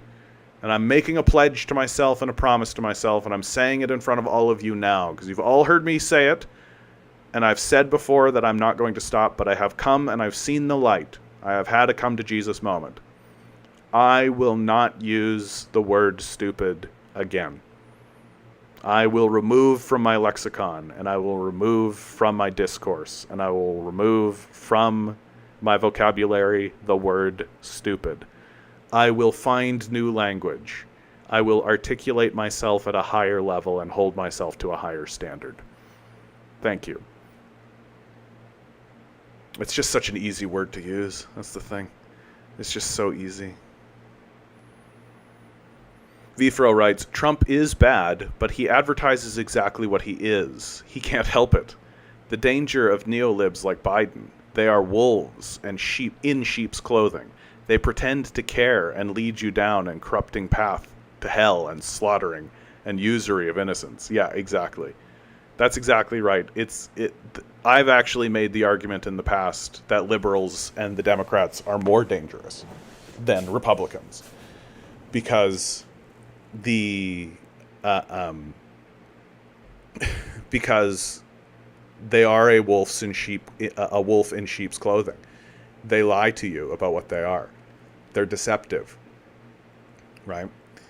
The people in my chat are congratulating me for my effort to not use the word stupid. Well, one of the things that I've really decided a phrase that I've decided to use instead is I don't think you're meaningfully engaging with reality. And I actually find that to be a lot more constructive, right? Because it's not an insult. It's just sort of an assessment. Vote for Laser Guy in Britain. Yeah, absolutely. Yeah, look up the Loony Party in the UK, the official raving Loony Party. The There was a party in Canada for a while, the Rhinoceros Party. It's very much like that. Eggs D writes, I think there was a D's Nuts who ran for the U.S. president in 2016. Can you imagine President D's Nuts? Yep. The USA has a literal candidate with a boot on his head. Yeah, Vermin Supreme. Love it. I love it. Vote for that guy. Like, vote for that guy. What are we doing here? Why are we voting for Biden? Why are we voting for Trump? It doesn't make any sense at all. Pivoting over back to Canadian news. MPs grill Canadian oil and gas executives over profits and emissions. I really want to read this article because what it's really showing you is how, like, psychotic these guys are and the banality of their psychopathy, right? Like, these guys think they're normal when they're obviously lunatics, and it's that creepy normalcy, right? Like, any rational, intellectual, compassionate, empathetic person would be like, yeah, absolutely, we've got to reduce emissions. What are you talking about? Like, climate change is a major and serious issue that's absolutely going to sidewind us. We don't know exactly what the timeline looks like, obviously, but come on. Like, if I filled up a room, if you were in a room and I filled up that room with carbon dioxide, I couldn't tell you exactly when you would pass out and die, but you would pass out and die, right? So let's get this done, right? Faced with tough questions about their record profits and climate track record, Canadian oil and gas executives argued Thursday there's no need for cap on emissions and that regulations have made it difficult to do business. We should arrest these people. We should arrest them and put them in little boxes and forget where they are. Leaders from Suncor, Imperial Oil, Cenovus Energy, Shell Canada, and Enbridge were called by the NDP to appear before the Standing Committee on Environment and Sustainable Development. All 5 appeared by video conference. Well, that was nice. Rather than them getting on their private jets and coming on down, that was kind of them. The world will not consume one less barrel of oil simply because Canada chooses not to provide it. That barrel will come from somewhere else, Suncor CEO Rich Kruger said in his opening statement. So they are unaware that fossil fuels are a non-renewable resource. They think that it's like sunlight, where if, I can't get a barrel of oil there, well, then I'll get a barrel of oil from over there, right? The whole idea is that it's a non-renewable resource. One of the things I continuously ask the climate change denialists, once I realize someone's a climate change denier, I don't try to convince them, like just how you don't want to try to convince a flat earther that the earth is actually round. There's just no point. But you just ask them very cleanly, so what do we do when the oil runs out? What's the strategy there? Because all of the things that we should be doing to deal with the fact that oil runs out, we should also be doing for climate change reasons. We should be transitioning our grid, right? We should be transitioning to a renewable resource grid. We should be getting off of fossil fuels. Why? Because we run out of it. Very, very, very flatly. So that's my advice to people who are talking to a climate change denialist. Just don't even bother. You don't need to be aghast. You don't need to shout or scream or do anything. Just be like, oh, okay. So you are not responding rationally to reality. You don't need to say that to them. But okay, that's what it is. So what's your plan for when the oil runs out? They just don't even know how to respond to this. Canadian companies are among the world's most committed and proactive in reducing greenhouse gas emissions. When pressed about the continued high rate of emissions per barrel of oil in Canada, Kruger said that in the case of his company, emissions per barrel have been essentially flat over the last 5 years. That's what we want. When we burn down a house, we want to make sure that the heat stays flat, right? In a later exchange, Kruger said the federal government's promised emissions cap is unnecessary regulation and would effectively serve as a cap on production. Yeah, that's right. But that's right. That's exactly what we want. We would like to see a cap on production. You creepy weirdo. You strange, odd person who we should arrest and study. How is it that a person just utterly betrays their own children in this way? He said he supports a price on carbon because it will drive the innovation, the economic incentives, and all of our parts to continue to improve our business. Like, you see what neoliberal brain rot has done to these guys, right? Neoliberal brain rot has turned everything into incentives. We need to incentivize action in this way. We need to incentivize action in this way. Meanwhile, there are other countries out there that are literally just like, oh, we're just going to do it. Yeah, we're just going to do it. We don't need to incentivize shit. We're just going to do it. Why? Because we know we should. Like, the West has been talking for decades about incentivizing green energy and incentivizing green power structures and incentivizing this and incentivizing that. Right? And we have lagged behind so hard because of this dumb, inefficient model that doesn't actually work and doesn't actually produce results and just stagnates us.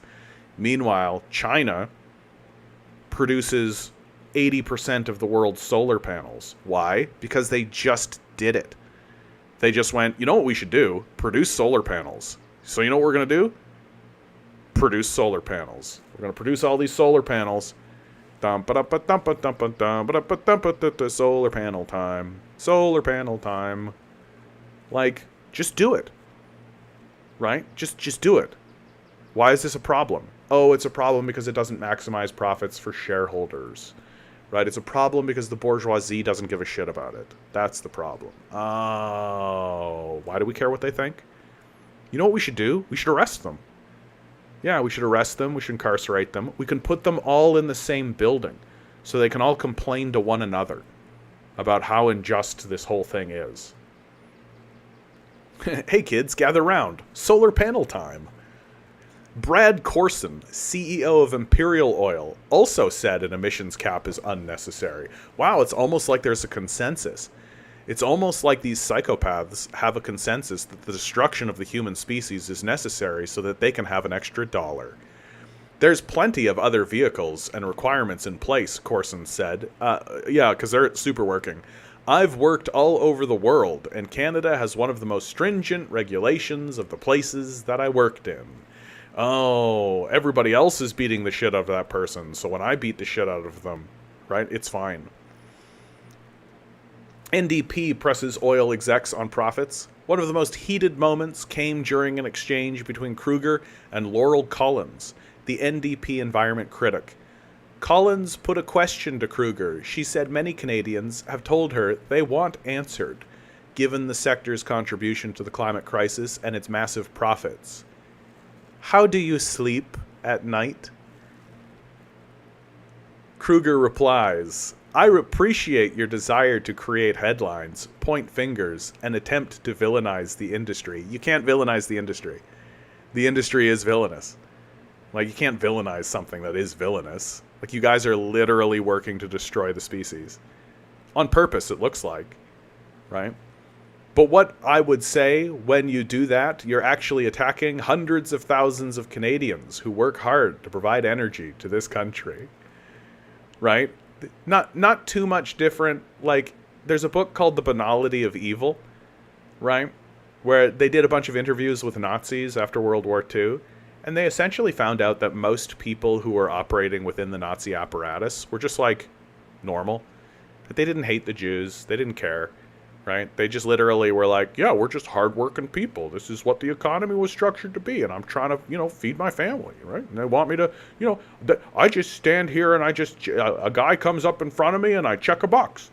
That's what I do, and I sends him down the line. And then they talk to the next guy and they're like, yeah, that guy comes over and I give him a pair of clothing, right? That's what I do. I give him a pair of clothing, right? Then he goes down the line. And then the next guy, he stands in front of this guy and then, yep, I'm there to delouse them, right? And because they've all compartmentalized all their jobs and all this kind of stuff, and nobody's job is to stand up and look at the thing and see like, oh, this is Auschwitz. This is a Nazi concentration camp. Oh, that's wrong. Right? So all of these people could just work within this system that was actively destroying millions and millions of lives. And they were just like banal, normal, everyday people. And so basically what this guy is doing is saying, just following orders, right? Yeah, we should do something about that. That looks like a problem. Collins pressed him again, saying the question wasn't rhetorical. He said his answer remained the same, and other than my sleeping patterns, I don't know how to answer that question. Right? So he doesn't care. Right? Like he doesn't care. You understand? Like, these people are detached psychopaths who do not give two shits about the fact that what they're doing is going to destroy millions of lives, uproot entire communities, and perhaps lead to the swift decline of his own country. He simply doesn't care. It doesn't matter to him at all.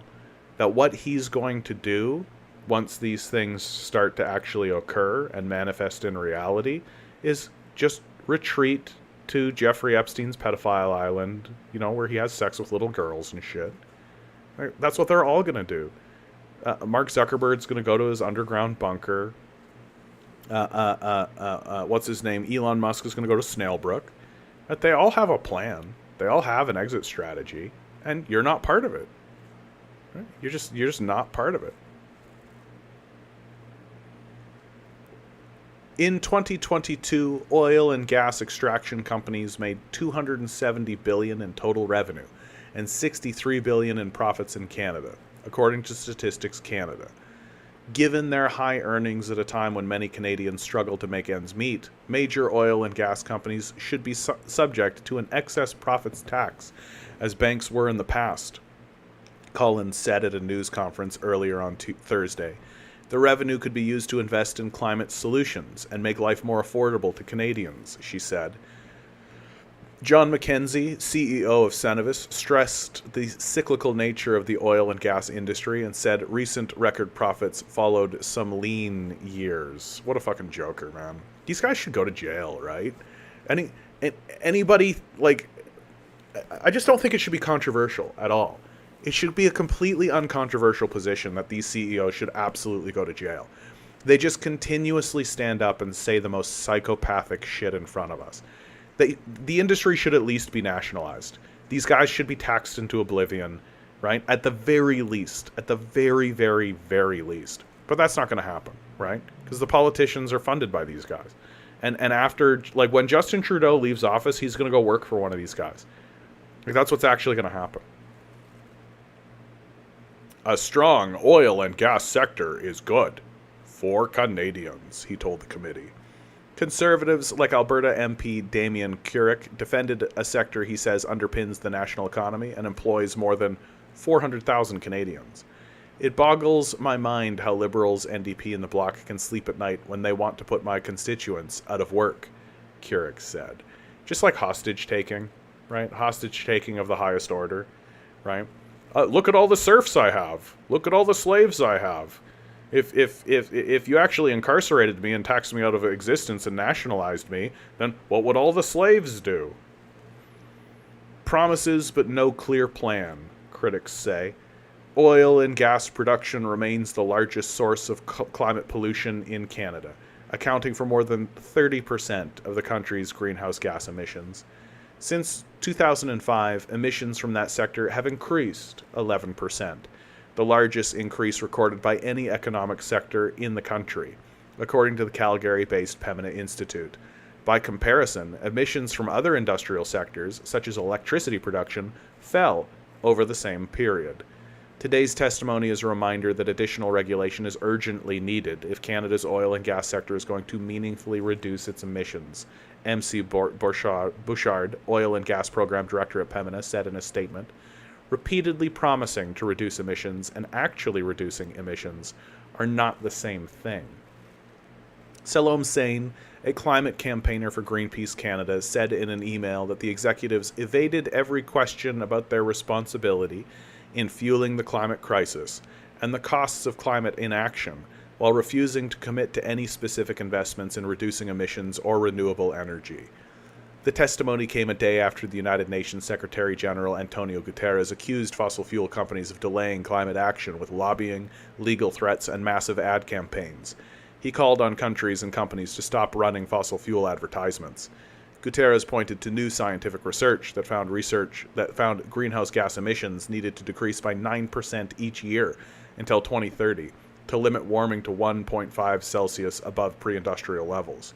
To do so, Guterres said, world leaders and corporations must take urgent action to slash greenhouse gas emissions, invest more in renewable energy, and clamp down on the fossil fuel industry. Just say arrest them.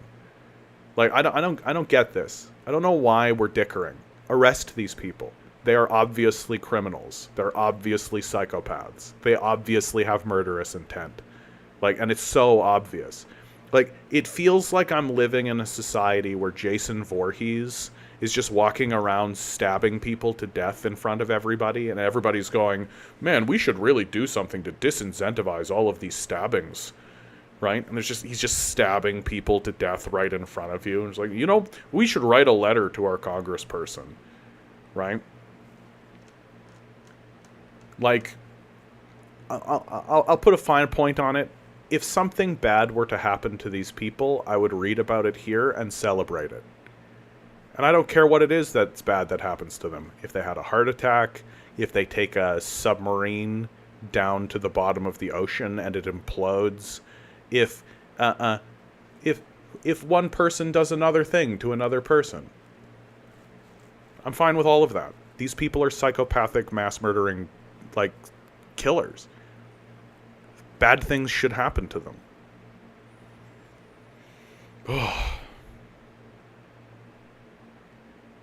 Yeah, a disconnection from reality all around, says Vifro. People refuse to see what we are doing. Yeah. Well, I mean, I think that most people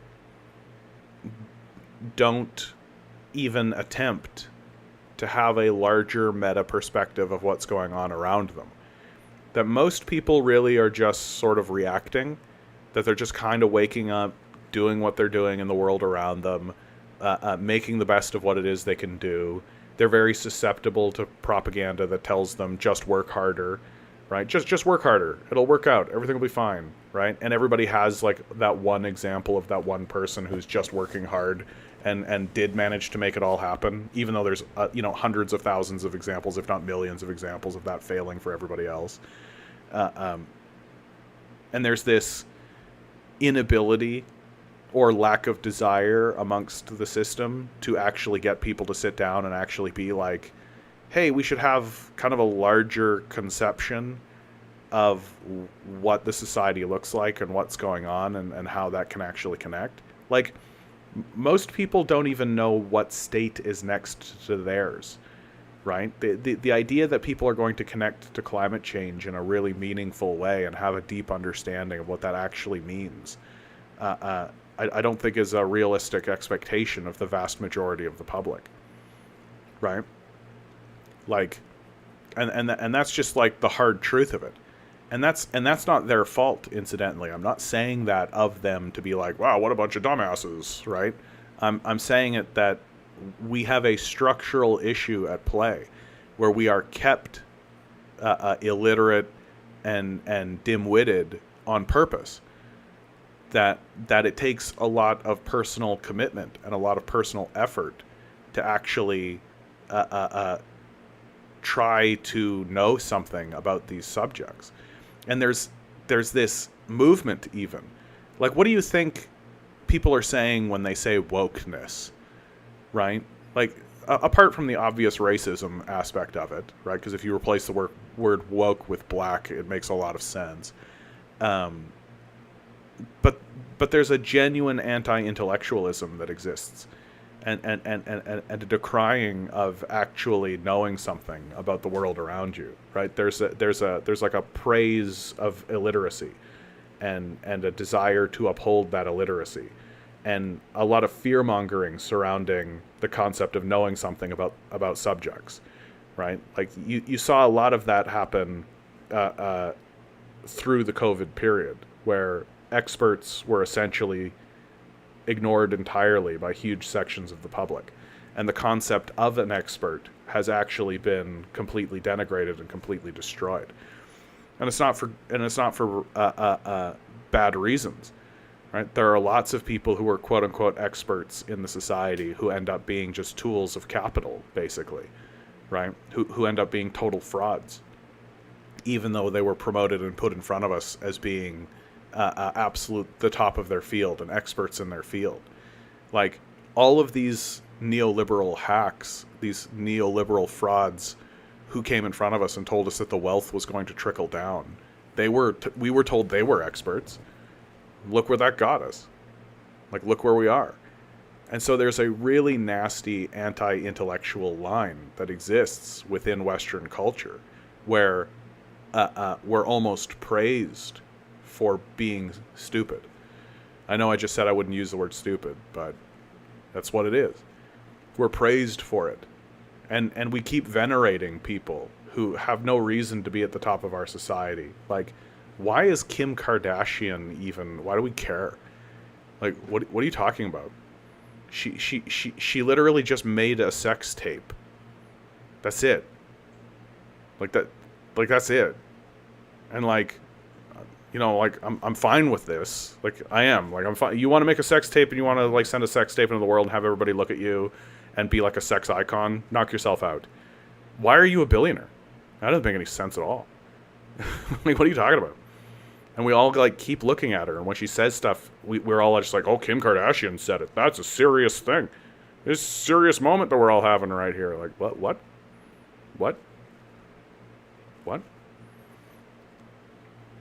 And I think the thing that baffles me the most about our society and about where we're at is, like, we are still, for some reason, under the impression that the media apparatus has credibility, or that the political apparatus has credibility. And that's gone, right? What credibility do our electoral systems have any longer, right? They're showing us very clearly that they're incapable of responding rationally to basic things. Like, if climate change was a military force, if it was an alien army coming from space, right? And the people who were in power were acting this way, we would have already strung these people up. We would have already done it. But because it's climate change, because it's the Earth itself instead of an external invading force. Well, you know, the science is out, you know, there's lots of, well, it's just very confusing, you know, blah, blah, blah, blah, blah, blah. Like, there's a movie that somebody should make. Literally, an invading army is coming to Earth, and everybody, all of the power structure is acting the way the power structure is acting in regards to climate change. Like, there's a story. It's like that movie Don't Look Up, right? Where there's this asteroid coming to destroy Earth, and the power structure just refuses to respond rationally to it. Like, what credibility does this power structure have anymore? That we should stop acting as though they have credibility. All they have are thugs with guns, and that's all they've got.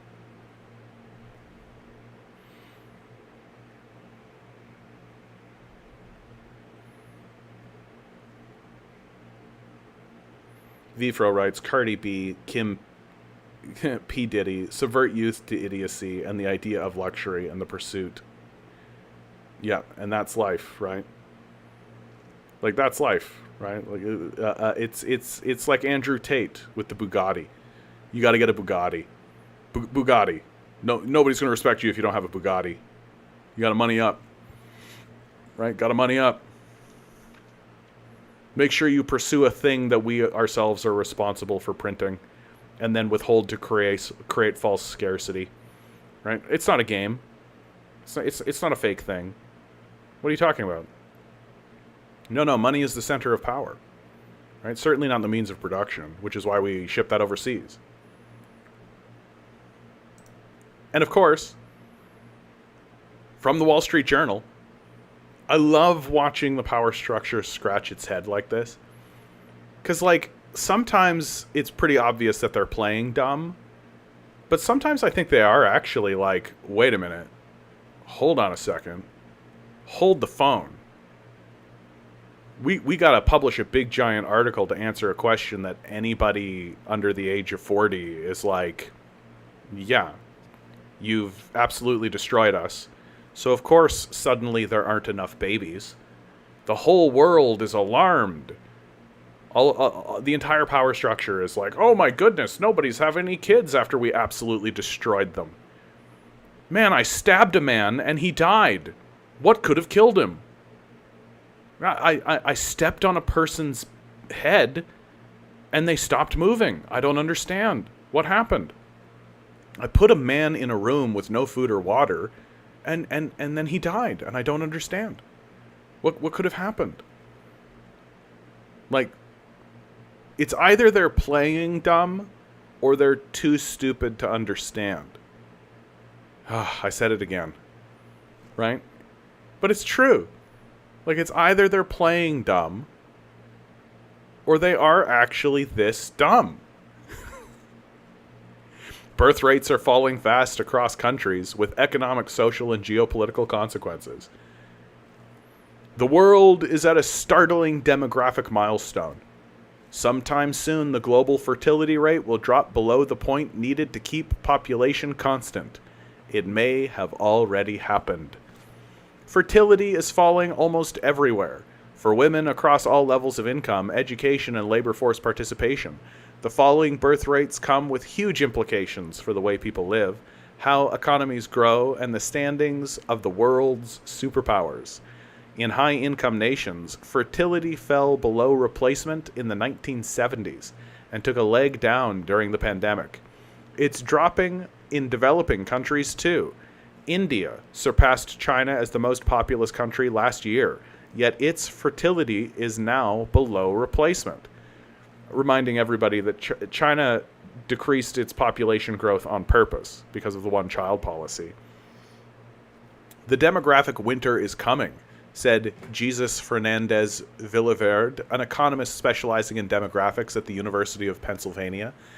Many government leaders see this as a matter of national urgency. They worry about shrinking workforces, slowing economic growth, and underfunded pensions, and the vitality of a society with ever fewer children. Smaller populations come with diminished global clout, raising questions in the US, China, and Russia about their long-term standings as superpowers. Some demographers think the world's population could start shrinking within 4 decades, one of the few times it's happened in history.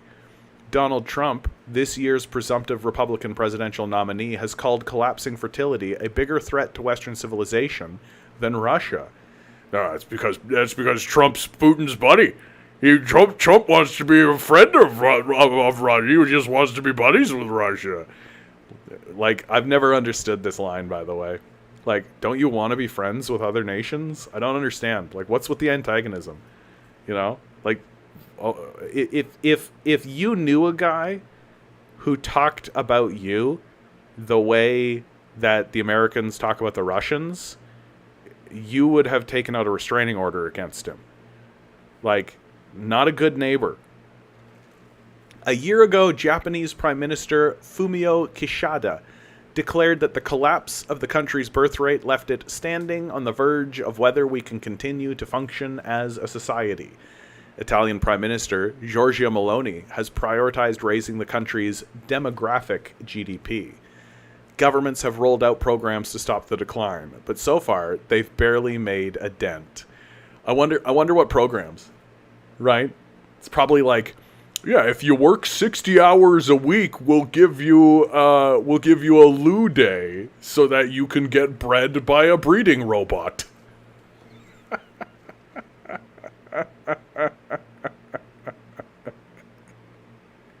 I have not forbidden the word dumb. You know what? Let me be more clear about this stupid line. I can't call other people stupid. I can't say... So, for example, Oddity, I'll use you because you're a regular viewer and I know that you're not going to take this seriously. I couldn't say to you, Oddity, you're just being stupid. Right? I'm forbidding it. But I'm still going to call politicians stupid. I'm still going to call the ruling elite stupid. June.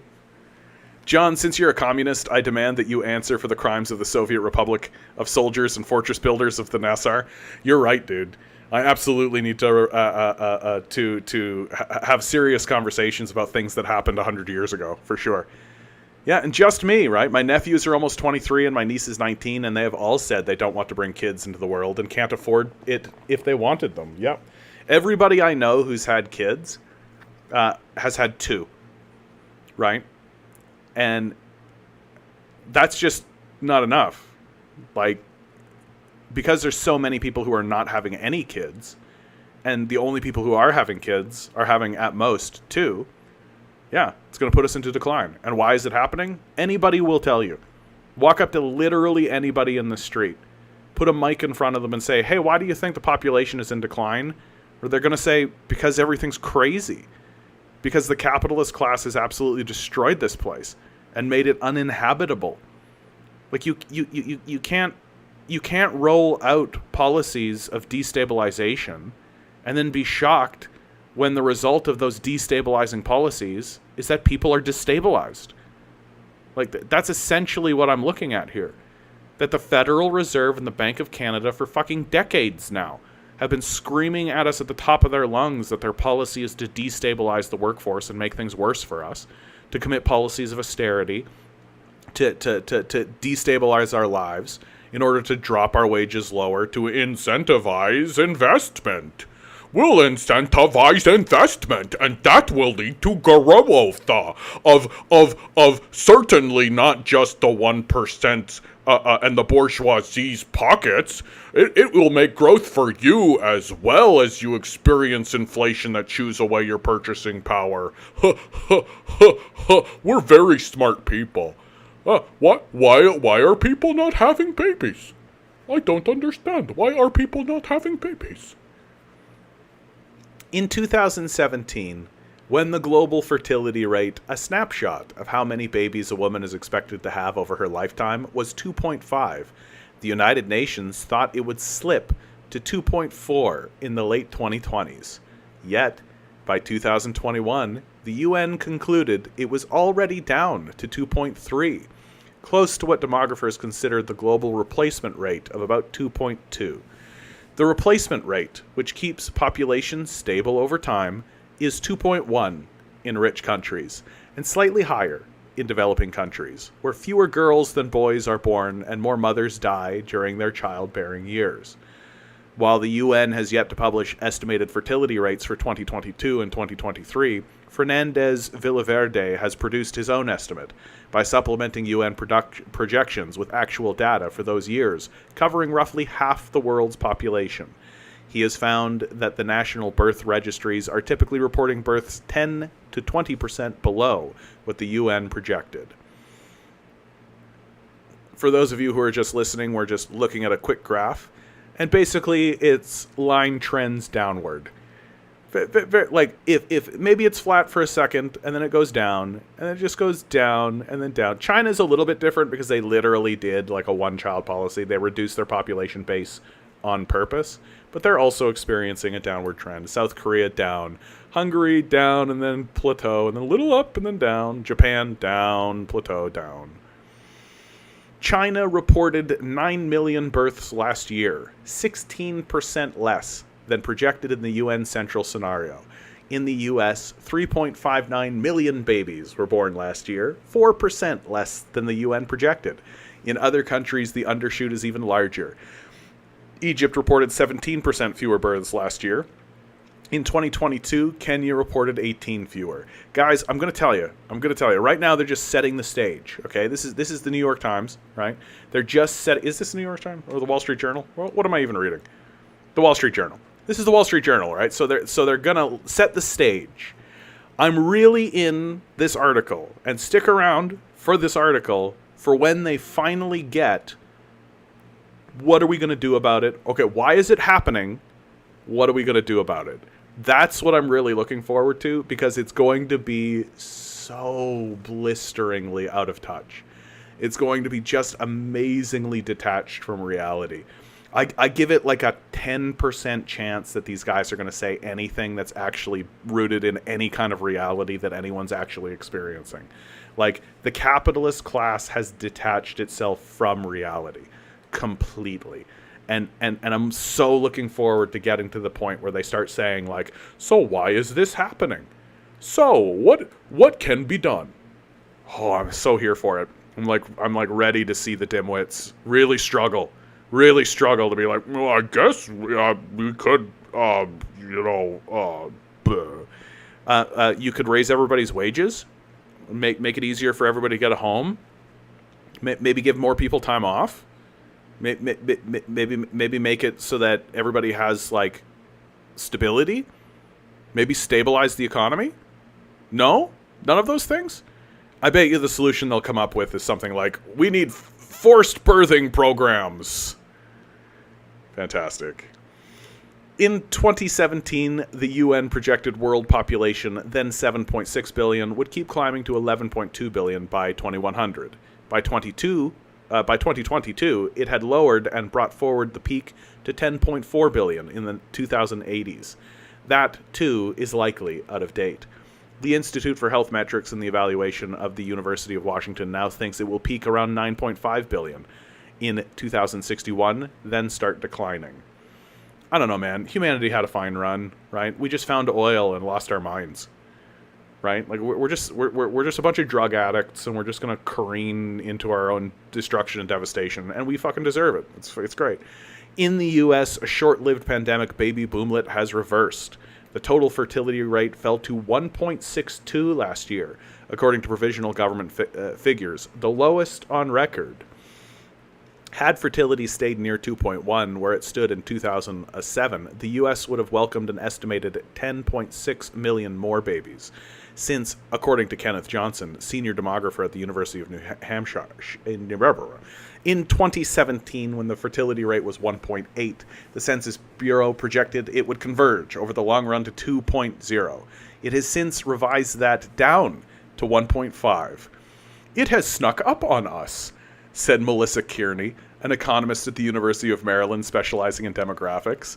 Who would have known that destroying the species would destroy the species?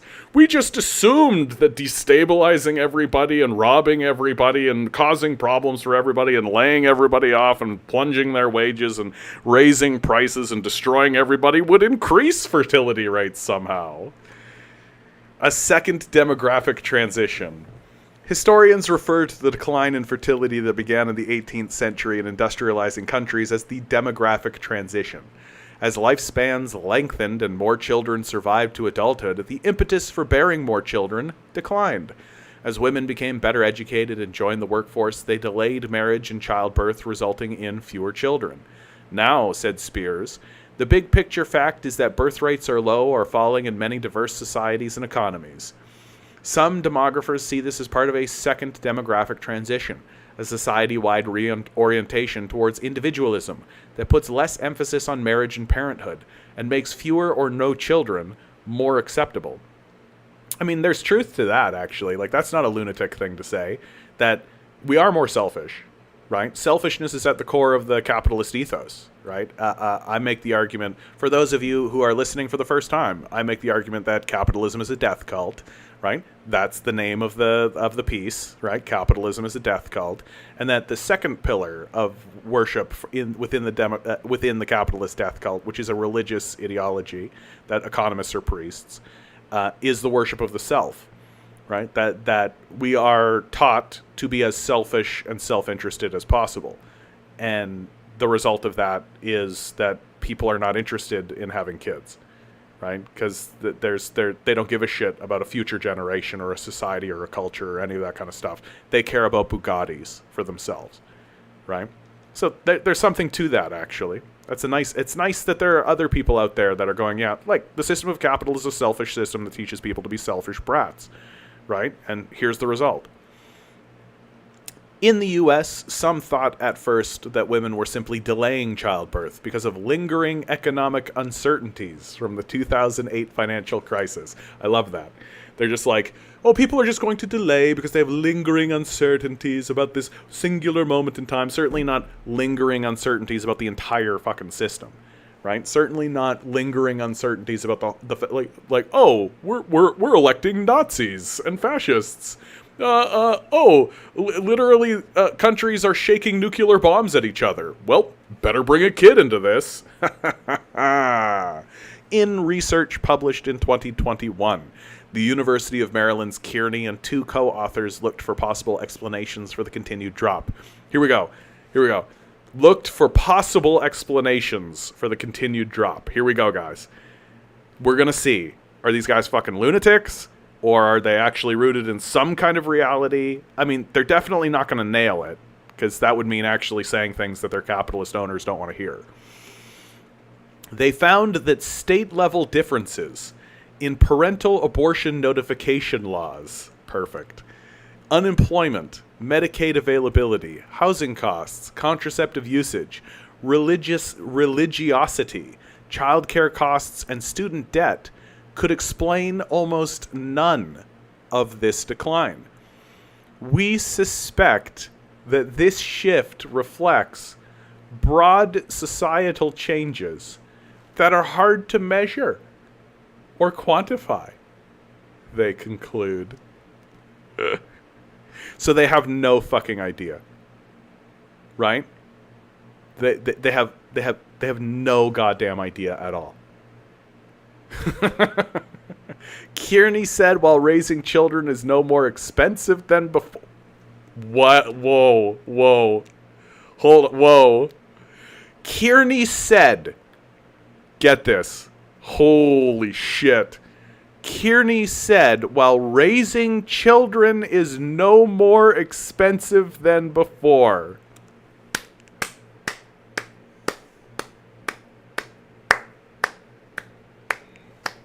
These guys are so stupid. That's the dumbest thing possible. Yeah, because inflation didn't do anything, right? Inflation rates didn't make it more expensive to do anything, right? Parents' preferences and perceived constraints have changed. If people have a preference for spending time building a career on leisure, relationships outside the home, that's more likely to come in conflict with childbearing. So it's your fault. It's your fault, you guys. Gaslighting. Dang it, I should have said that they were going to gaslight us. I didn't say it. But that's what they do. It's your fault. You're the problem. Meanwhile, time use data showed that mothers and fathers, especially those that are highly educated, spend more time with their children than in the past. The intensity of parenting is a constraint, Kearney said. Like, these guys are such losers, right? Like, this is why nobody likes economists, right? Like, you guys have no idea what you're talking about. You're grasping at straws in the most obvious way possible. You refuse to acknowledge that people have less money, right? In your entire analysis, did you ever put together that, like, people are poorer? People have less money. No, instead you're going to say things like, raising children is no more expensive than before. Dimwits. Erica Pittman. You know, and for real, like, this is who the Wall Street Journal reaches out to, right? The Wall Street Journal goes and talks to educated morons. People who are stupid, who are illiterate, who do not understand a single thing about what they're talking about and admit it. And when they realize that they don't know what they're talking about, they just start gaslighting people because they don't know what else to do. Because you know what they can't say? Oh yeah, the system of capital is just grinding people down. So they just need to come up with a counter narrative. Right? Erica Pittman, a 45-year-old business banker in Raleigh, NC, North Carolina, said she and her husband opted to have only one child because of demands on their time. like, having a job to pay for rent that they can barely pay for, including caring for her mother, who died last year after a long battle with multiple sclerosis. Always just got to pull at people's heartstrings with this stuff. Their 8-year-old son is able to participate in theater workshops, soccer, and summer camps because the couple, with the combined income of about $225,000 a year, has more time and money, right? That's what the New York Times would call the average household, right? $225,000. It's like, that's what everybody's making, right? Yeah, people who work at McDonald's are making $225,000 a year, right? Combined. Yeah, that's right. I feel like a better mom, Pittman said. I feel I can go to work because I have a fairly demanding job, but I can also make time to volunteer at a school, be the chaperone for the field trip, and do those kinds of things because I only have to, I only have one to coordinate my schedule. Like, literally, both parents are working. It's right in front of your face. It's like right there. It's just smacking you on the side of the face. And the Wall Street Journal's like, guess it's a mystery. Pittman says the only question their decision when her son says he wishes he had a sibling to play with. In response, she and her husband, a middle school history teacher. So he's a middle school history teacher, right? So he's making $30,000 a year. So she's the one that's like got $200,000 coming in. Pick vacation destinations with a kids club such as Disney Cruise so her son can play with others his age. Isn't that nice? Okay. What a weird divergence this took. Let's all just spend a little time to talk to the Pittmans. Let's go talk to a family that makes $225,000 a year, right? Let's go talk to the Pittmans. They've got all the solutions for us. And let's make no observations about the fact that, yeah, everybody's fucking working their asses off, right? She outright says it right in front of your face, right? I have a fairly demanding job, right? But I can make it work because I only have one kid. If I had two, it'd be a nightmare. 3? Off the table, right? It's just so confusing as to what's going on. Fertility is below replacement in India, even though the country is still poor, and many women don't work. Factors that usually sustain fertility. Urbanization and the internet have given even women in traditional male-dominated villages a glimpse of societies where fewer children and a higher quality of life are the norm. People are plugged into the global culture, said Richard Jackson, president of the Global Aging Institute, a nonprofit research and education group. May Mariam Thomas, 38, who lives in Mumbai and runs an audio production company, said she's opted against having children because she's never felt the tug of motherhood. She sees peers struggling to meet the right person, getting married later, and in some instances, divorcing before they have kids. At least 3 of their friends have frozen their eggs, she said. I think now we live in a really different world. Yeah, it's capitalism, right? The world is capitalism. The world is topsy-turvy and ridiculous because of, guess what? Capitalism. So I think for anyone in the world, it's tough to find a partner, she said. Sub-Saharan Africa once appeared resistant to the global slide in fertility, but that too is changing. The share of all women in reproductive age using modern contraception grew from 17% in 2012 to 23% in 2022, according to Family Planning 2030, an international organization. I wonder if they're going to talk about the plastic we have in our balls, right? Do you think they're going to do that? Do you think they're ever going to bring up the fact that we all have plastic in our balls? I got an article right over here. Right? Scientists discovered that microplastics could be changing your brain. Right? We got plastic in our balls, everybody. Do you think that might have something to do with the fertility rates? Jose Riman, a professor of public health at Johns Hopkins University, credits that a push by national leaders in Africa, which he predicted would drive fertility down faster than UN projects. Once a low fertility cycle kicks in, it effectively resets a society's norms and is thus hard to break, said Jackson. The fewer children you see your colleagues and peers and neighbors having, it changes the whole social climate, he said. So again, it's your fault. You're not poorer or anything, right? You're not busier than you've ever been before in your life, right? Like, nope. It's just society's norms, right? It's confusing. It's hard to quantify. Hard to quantify! Daniel Vermeer grew up third in a family of 4 children in Chicago's North Side, where her neighborhood was filled with Catholics of Italian, Irish, and Polish descent, and half her close friends had as many siblings as her or more. Her Italian-American father was one of 4 children who produced 14 grandchildren.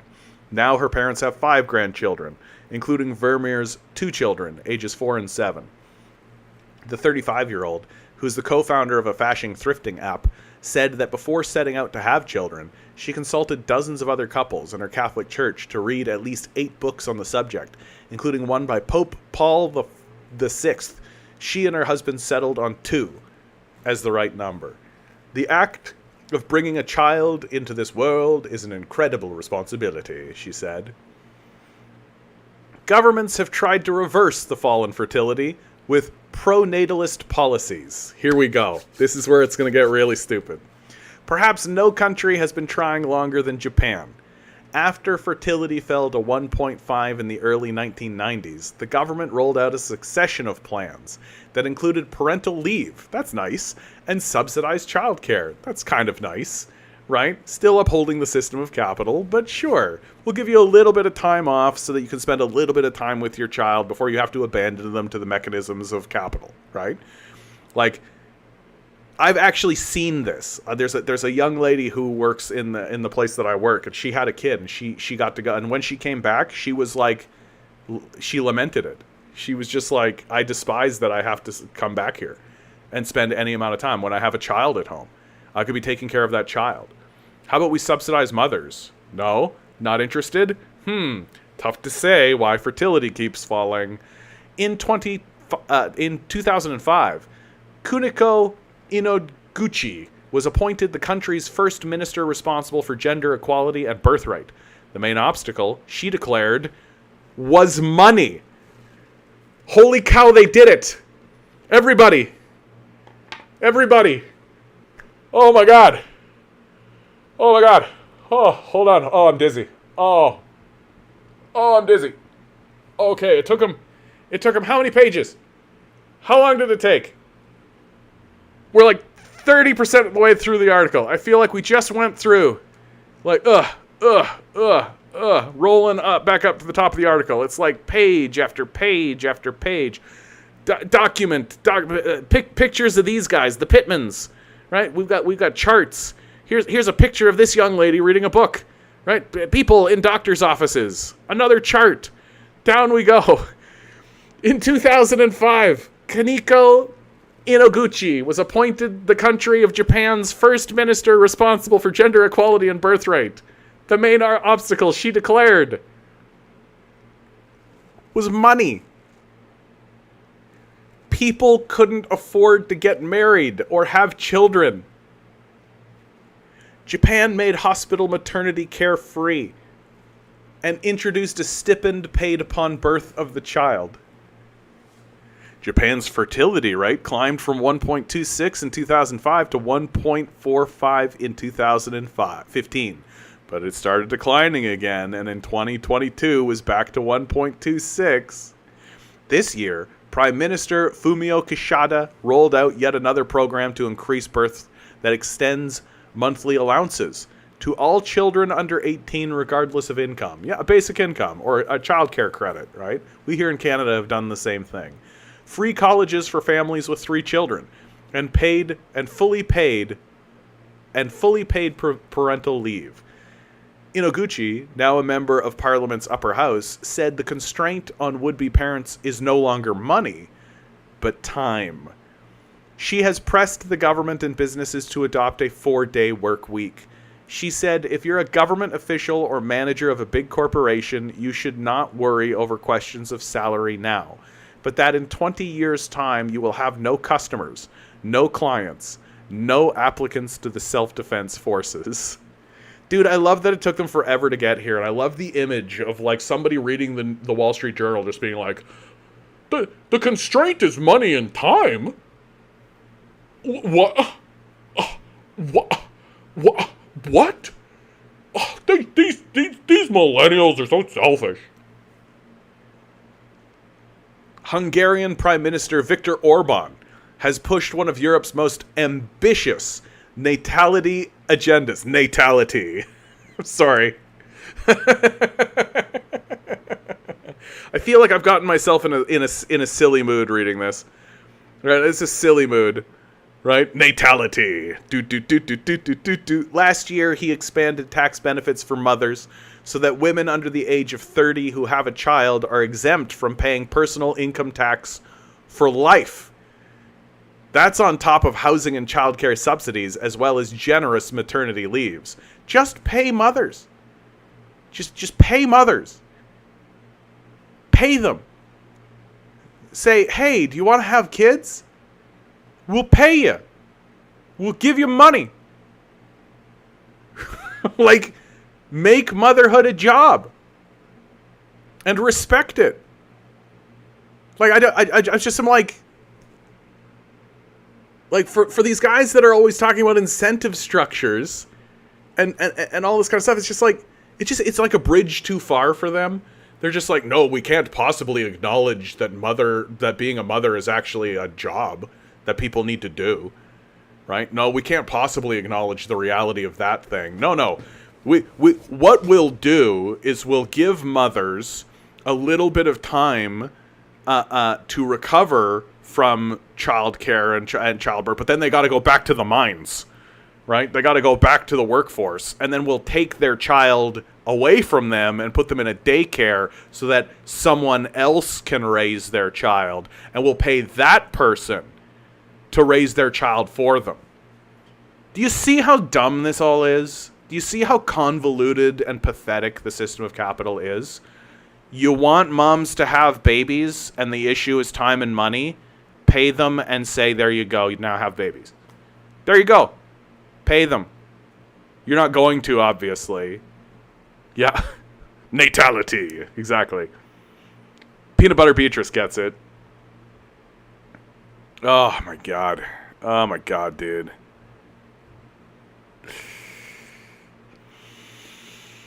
Hungary's fertility rate, though still well below replacement, has risen since 2010. But the Vienna Institute of Demography attributed this primarily to women delaying childbirth because of a debt crisis that hit around 2010. Adjusted for that, fertility has risen only slightly, it concluded. You know why they're never going to pay mothers? This is why they're never going to pay mothers, right? Because if they actually start paying people for, like, existing, they actually say, like, hey, you're alive. You should have access to basic resources just for being alive, right? Then people are going to start wondering, hey, why are we limiting this policy that is obviously successful to just moms? Why don't we expand it to the rest of the populace? Hey, wait a minute. Why do we have a bourgeoisie? Hey, wait a minute. Why are we listening to these pathetic losers who are obviously parasites? Oh, hey, wait a minute.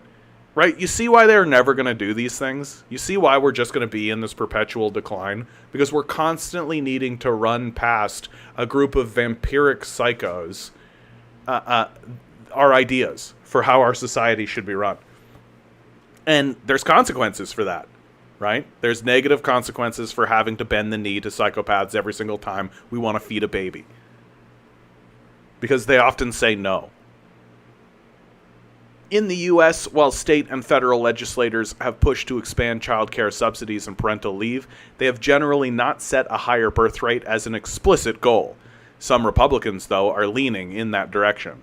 Last year, Trump said he backed paying out baby bonuses to prop up U.S. births. Yeah, Trump just cut into it. Just give him money. What are you talking about? It's over, right? And GOP Arizona Senate candidate Kari Lake recently endorsed the idea.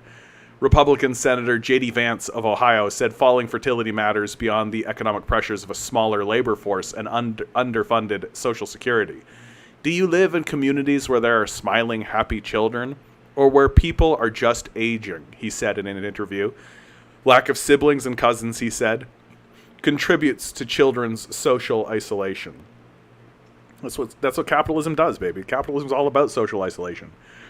He's studied potential solutions, in particular Hungary's approach, but hasn't seen proof of anything that works over the long term.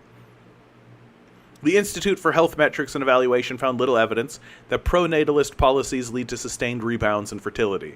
A woman may get pregnant sooner to capture a baby bonus, researchers say, but likely won't have more kids over the course of her lifetime.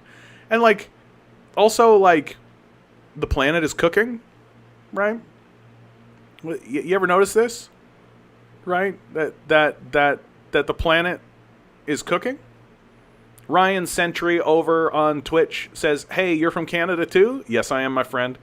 I am based in Toronto. Isn't that what Matt Leaf is? Yeah, Matt Leaf sucks. It's just not enough. Like, you're talking to a guy who thinks we should abolish the system of capital completely. That, like, moms should be free to have children. That people should live in more a life of leisure. We should abolish landlords. Right? We should get rid of all of these ridiculous pressures. Speaking of pressures, the next headline in the article is Economic Pressure. With no reversal in birth rates in sight, the attendant economic pressures are intensifying. Since the pandemic, labor shortages have become endemic throughout developed countries. That will only worsen in coming years as the post-crisis fall in birth rates yields an ever-shrinking inflow of young workers. See how they talk about us as if we're like cattle? Right? We're just cattle to these people, right? Placing more strain on healthcare and retirement systems. Neil Howe, a demographer at Hedgeye Risk Management, has pointed to a recent World Bank report suggesting that worsening demographics could make this a second consecutive lost decade for global economic growth. Man, it's almost like the system of capital is just eating us from the inside out, right? It's almost as though it's seeking to destroy all of us, and that we're all just sitting here being like, oh, I don't understand why everything's getting worse, even though we keep feeding the machine that's labeled make everything worse. The usual prescription in advanced countries is more immigration, but that has two problems. As more countries confront stagnant population, immigration between them is a zero-sum game.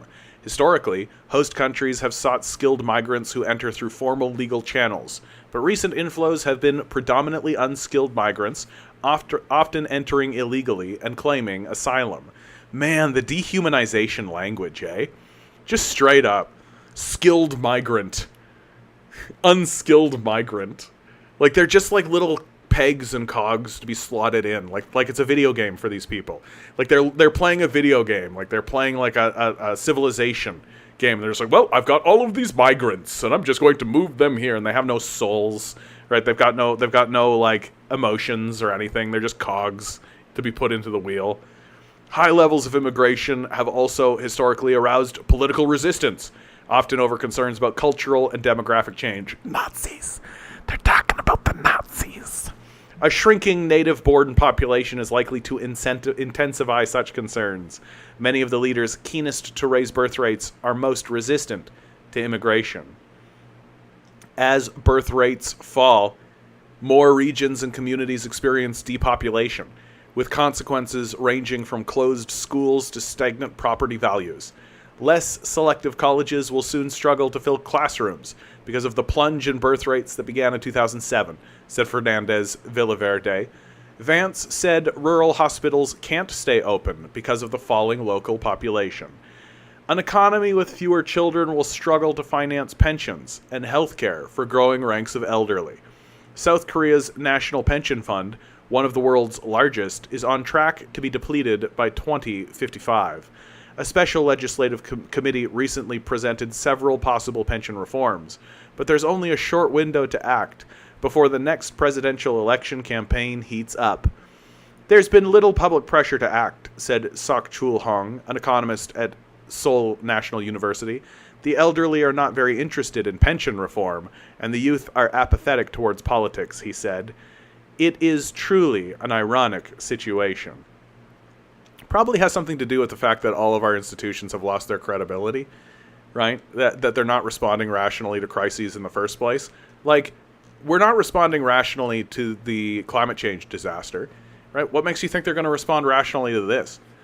And like, what's more rational than saying, oh, our systems have lost their credibility completely, are not responding rationally to apocalyptic events, are creating apocalyptic events, you know, how we like commit a genocide in Gaza, how we started a war against another nuclear superpower in Ukraine, right? How we're doing everything we can to spread death and devastation wherever we go. And yet then we turn around and say, oh, I wonder why people are having any babies. I wonder why people aren't having any babies. Right? It's because what could be more treasonous to another human soul than to give birth to them in an apocalypse? What is it? What could be worse? Right?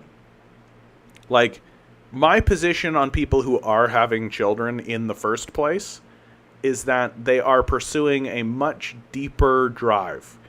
That the drive to give birth, like, I don't judge people for having children. I am never going to have a child. I think it's actually morally wrong to have children. That said, I am not God, and I am not the force of creation, right? And people who are having children, when I speak to them, it's very, very clear that they are responding to a very deep desire that is beyond the scope of human comprehension. Like, we don't actually understand what's going on, right?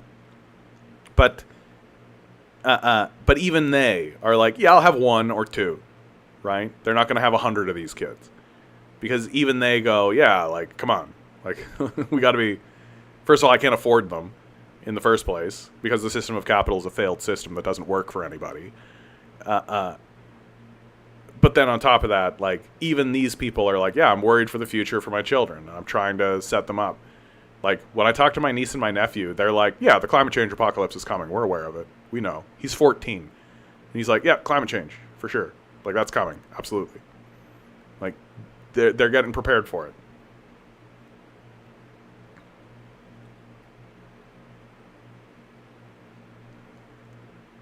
As if writes, and there it is, exactly, you got it. This conversation just can't happen at the national level because it goes against the dominant social Darwinistic tendencies.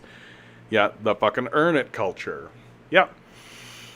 That we're not allowed to discuss the structural issue of capital, right? They flirted with it. They allowed into the article a foreign minister in Japan, whose responsibility was specifically on this issue, who said time and money. But what were their solutions? Let's give a temporary handout to moms. Let's anything we can do to uphold the system of capital, right? Let's follow the small reformist line, right? Like, if you want people to have children, you know what you need to do? Create stability. Create stability. We have a first-time commenter over on Twitch, the Mr. Rumble. Well, the Mr. Rumble. Well, thanks for being here, man. Why doesn't capitalism work? What a great question, the Mr. Rumble. I am going to answer that question for you, my friend, as concisely as I possibly can. Capitalism has built within it a significant and serious contradiction that never gets addressed, and so I don't blame you at all for not being aware of it, or at least not taking it seriously. Perhaps in your quiet times or with your friends, you're willing to talk about it. I'll address your second point after I answer your first question, my man. This internal contradiction or antagonism rather, is the antagonism between the ownership class and the working class. That what is good for the owners, i.e. the people who do no work whatsoever and just own assets, is not good for the workers, i.e. what is not good for, i.e. raising their wages, right? Because a raised wage for a worker means less profits for an owner. And so the capitalists are constantly incentivized to reduce wages, reduce benefits, that slavery is the natural state of a capitalist system. That capitalists always want slaves, 100% of the time. They want you to work for zero while they get all of the profits from the product that you create. And the reason why this is especially devastating is that capitalists have shown a complete willingness to destroy anything in their pursuit for profits. That they have created a theory of economics that is false, that isn't actually in line with economics, that is now strictly a religious ideology. And that religious ideology says, destroy the planet, destroy air, water, food, destroy other cultures, other nations, other peoples, destroy our own people, our own communities, literally poison us, put plastic in our balls, for God's sakes, if it means I get $1, which we ourselves are responsible for printing in the first place. So it's this manic, lunatic, crazed pursuit of profit, putting human life and reality itself ahead of or behind money,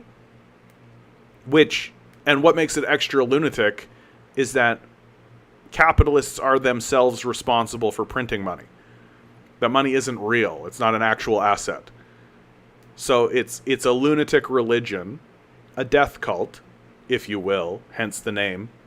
Capitalism is a death cult. That is absolutely destroying not just our communities and our society, but destabilizing human life itself.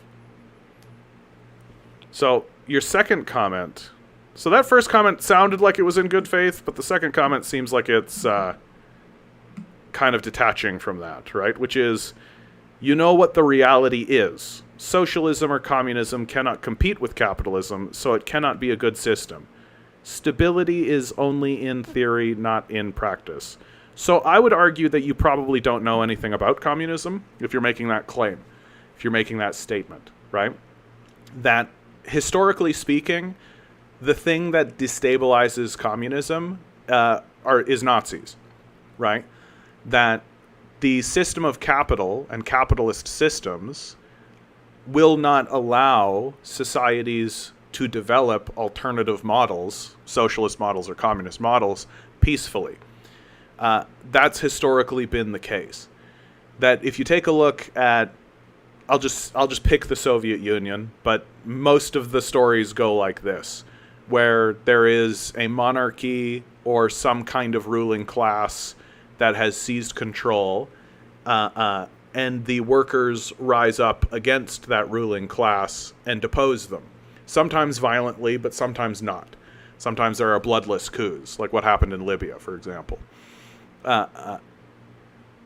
What happens after that overthrow of the previous model and the previous system is extreme economic growth, an increase in life expectancy, an increase in living standards, a reduction in things like homelessness. And this is across the board every single time, right? The systems of communism actually work. What holds them back? What holds them back is capitalist systems that drop bombs on them and carpet bomb them, right? And capitalists, for some reason, pretend like this. They either pretend like it doesn't happen, that that's not real, so that's the liberal line, right? Or they make the statement that that's a fine way to do things. That's a fine way to do business. So fascists, right? So you either ignore the atrocities of capitalism that have happened against communist nations, or you're in favor of them.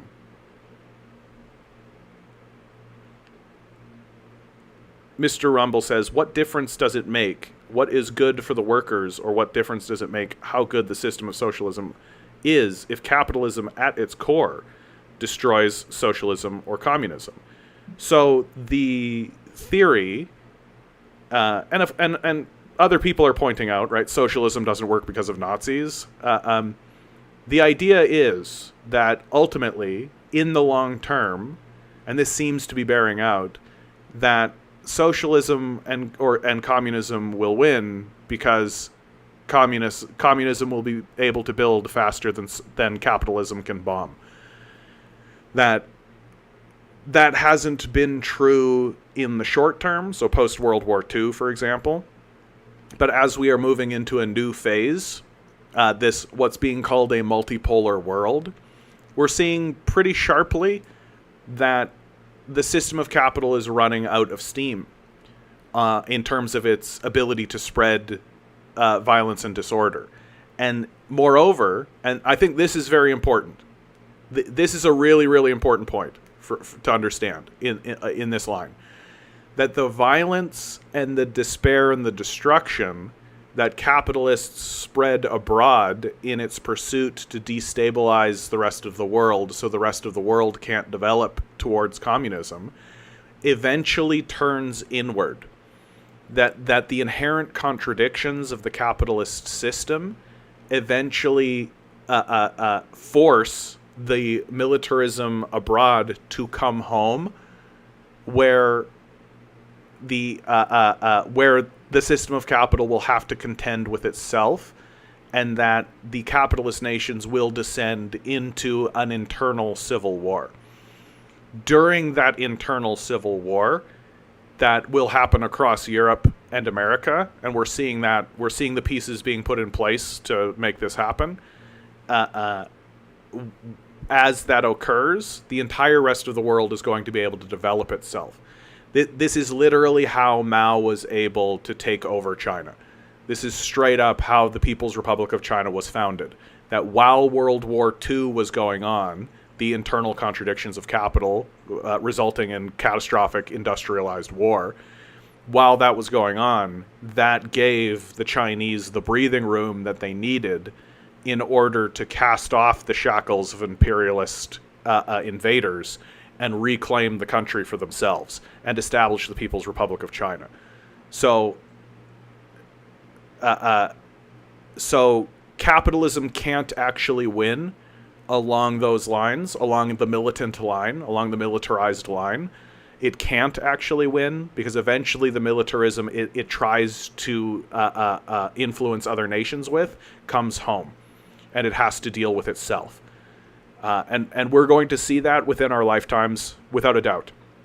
I think at this point it's an inevitability that the European Union just very recently, I read an article just 2 hours ago about how the French are turning to the far right. The Italians have already elected a fascist. The leader of the UK right now is a Goldman Sachs executive. Like, the system of capital is turning towards fascism. Like, you take a look at Donald Trump and the Republican Party and their what is that, 2050 what?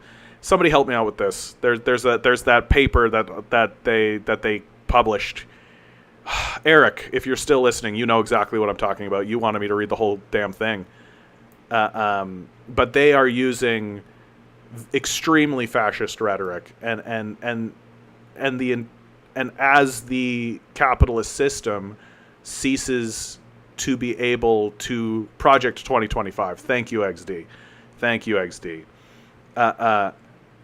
As this fascism begins to take hold, and as the capitalist system falls into disorder and disarray, and is not able to actually project itself militarily into the world any longer, because it lacks the resources and it lacks the attention and the ability to do so, the entire rest of the world will begin to develop itself, and communism will grow.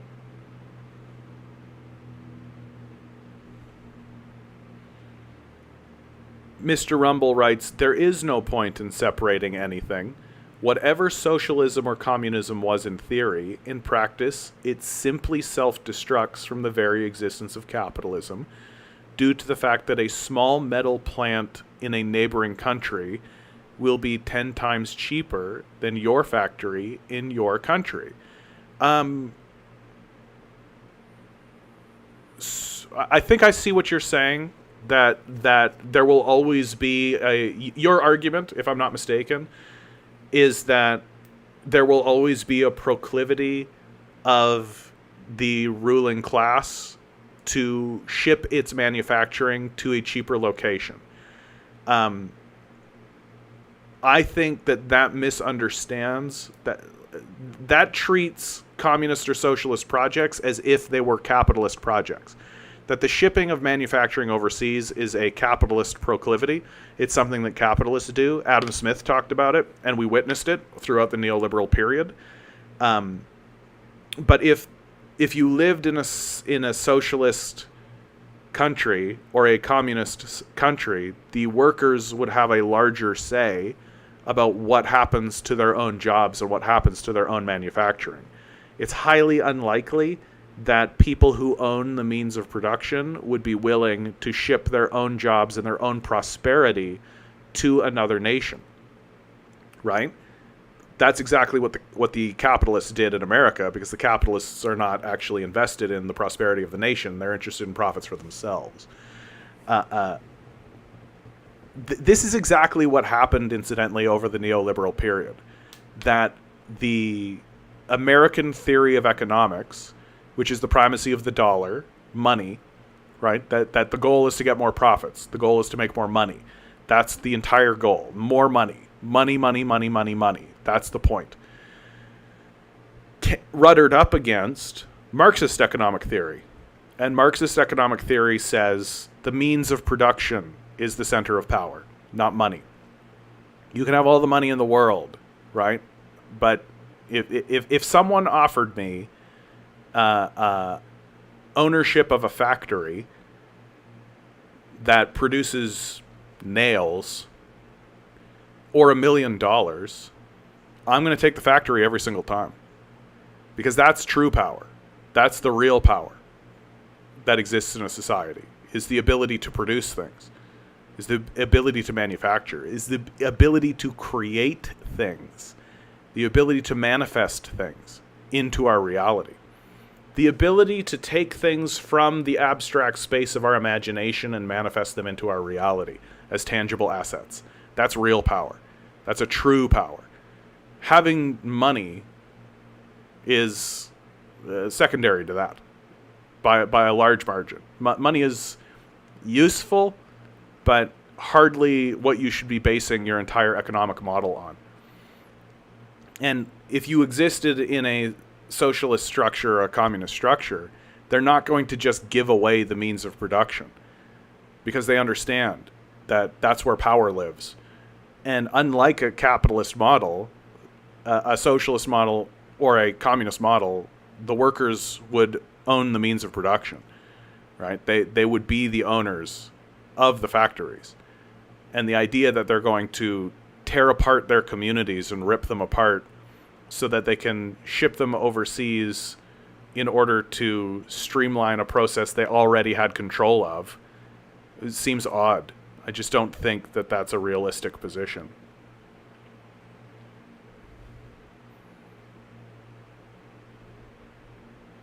Mr. Rumble says, well, Mr. Rumble just said a whole lot of stuff. So let's just pause for a second here, Mr. Rumble. And let me just... That is, the system of socialism only works within the framework of a planet or a large population. I don't think that that's true. I think that a socialist system, like a socialist system, can work in a group of people as low as 10. Like, we are all naturally communists, right? We're all naturally communists. You end up in a group of people, you don't immediately ascribe ownership to one person and that person just owns everything and tells everybody what to do, right? That's not how we actually organize ourselves, right? Like, humans naturally move towards communism, right? It's what Marx called primitive communism. We are communists first, and that we have to invent systems of capitalism. Mr. Rumble continues, even if we take China as an example, they were all educated in capitalist countries, and we got the market. Well, this is a paradox, because a good system loses to a bad system. Well, markets don't make capitalism. That's not what is capitalism, right? The defining characteristic between a capitalist nation and a socialist or communist nation is the ownership of the means of production, right? Who owns the means of production? Where is the means of production held? What is the structure of that ownership? And China is, of course, a contentious one, amongst not just amongst Marxist circles, because China has had to allow capitalist forces into its borders because of the Vietnam War. And this has raised a lot of contention amongst Marxists. Is China moving towards communism, or is it collapsing into capitalism? And there's a lot of debate about that. I hold the position that China has wisely kept its resource base as state-owned, right? So the oil, the food production, the coal, right? The basic elements of the natural resources of their society are still held within the state apparatus, which is governed by the National People's Congress, which is elected by the proletariat. And they have allowed private systems in for manufacturing of those natural resources, and the bringing in of that those private systems was a concession to capitalism because of the Vietnam War. And yeah, a socialist, Transylvanian writes, a socialist system can work in any country or group of countries that are capable of self-sufficiency, of course. CH, by the way, good to see you, my man. You've said a lot of things in the chat, and I haven't said anything to you, but we've got a first-timer, and I give precedence to first-timers. But thank you for being here, CH. I'll talk to you in a second, okay, bud? Mr. Rumble continues, I wouldn't generalize about people. We can single out 2% of talented people who want to achieve more than society, and society includes 20% of losers with mental disabilities. That's a very rough thing to say, my man. Like, even if the society has 20% of quote-unquote losers with mental disabilities, why are people losers if they have mental disabilities? Like, I find that to be a very distressing thing to say, friend, that if a person has a mental disability and if a person is struggling with their mental self, we should do everything we can. It's our responsibility as citizens to respond to the universe and to the challenges that are handed to us by our creator and by the universe. And to call a person who is struggling with a mental illness a loser, I take a very dim view of this. I feel like what you are doing is you are putting a system of capital or a system of economics or a system of a man-made structure ahead of reality itself, and then denigrating a person for needing to deal with that. It seems to me very you like this word losers, right? You do realize that we all die, right? You do realize that we all become infirm, we all become incapable, we all become unable to participate, we all decline, and we all die, right? Like, you do recognize that is a hard reality of our existence. That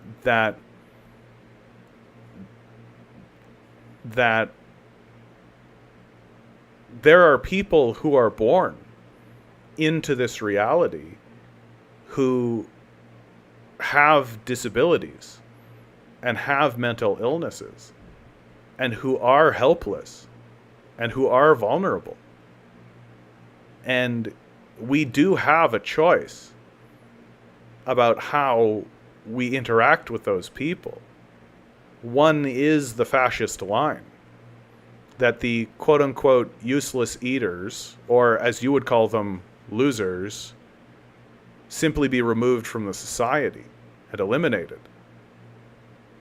Well, there's another line, which is to accept responsibility for the existence of those people on a societal level, and to say these people should be cared for.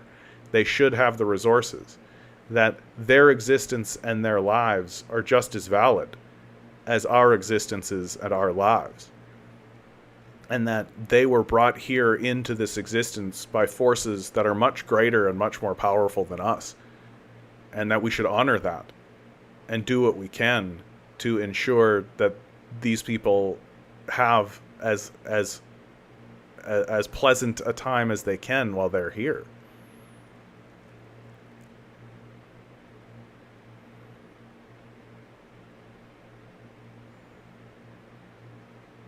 Oh, I see. So Mr. Rumble continues. You're hitting on a lot of good points here, Mr. Rumble, although I have concerns, but that's fine. You're being not impolite. Continues, I understand that everyone wants equal rights, but the reality is that when you equalize people, you also slow down the progress of society. So, where are we progressing to? What is this progress that you are discussing? What is it that we're progressing towards? That I am yet to see anything serious that convinces me that this concept of quote-unquote human progress should be placed above our basic humanity. That if stopping and caring for the humans that come into reality, quote-unquote, slows down progress, then we should slow down progress. That there's a great phrase that says, what does it earn a man if he gains the whole world but loses his soul? Well, casting people aside who are what you would call weaker or losers, in order to strive towards a non-specific idea of progress, I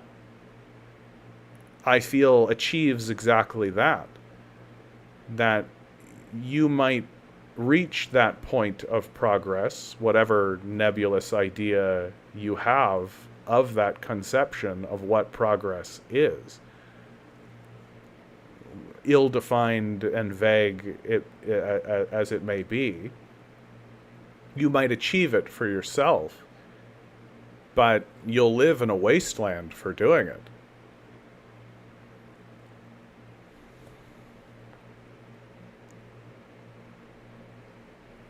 Well, I don't mind your frankness, the Mr. Rumble. I think that sometimes these issues are difficult, and I think you're being very frank, but you're not being rude to me, right? And I feel like you're just taking the opportunity to air some stuff and have somebody respond to it, and I'm going to. So you've continued. I can use the modern work of liberals as an example.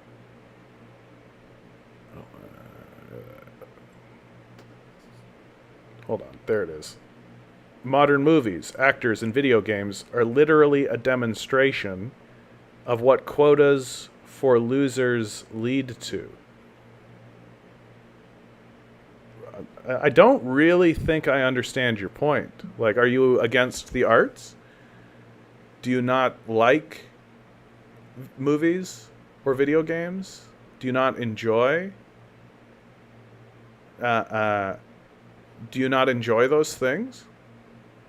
I'm a touch confused by your position here. Like, is your position that you will listen to music and you will watch movies and you will play video games and you will derive pleasure from the pursuit of the arts, but that the people who produce them are losers?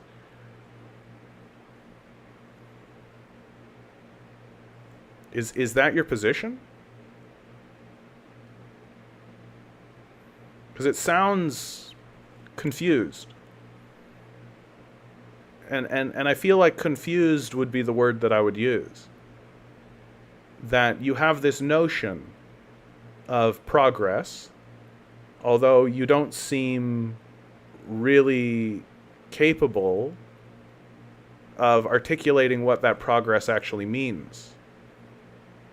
and that this kind of conception that we should say progress matters more than the humans that are spawned in to our reality, to say something like that while not really having a good idea of what that progress actually is, I would actually say is not progress at all. That creating a society in which all individuals, including those of us who are disabled, can live in peace, that to me is progress. That to me would be true progress. If everyone had food, and everyone had shelter, and everyone was cared for, and everyone lived without the threat of war, that to me would be progress. So you have put down some concept of progress that stands against that idea, and yet you don't seem able to actually articulate what that progress actually is. It makes it very difficult to have a conversation, or to kind of hold a conversation, when it's like I'm arguing with a fiction, like a fantasy or an imagine. Mr. Rumble continues. I mean, the films of the USA, Europe, 1980 to 2000 are much more talented than modern films that focus on propaganda.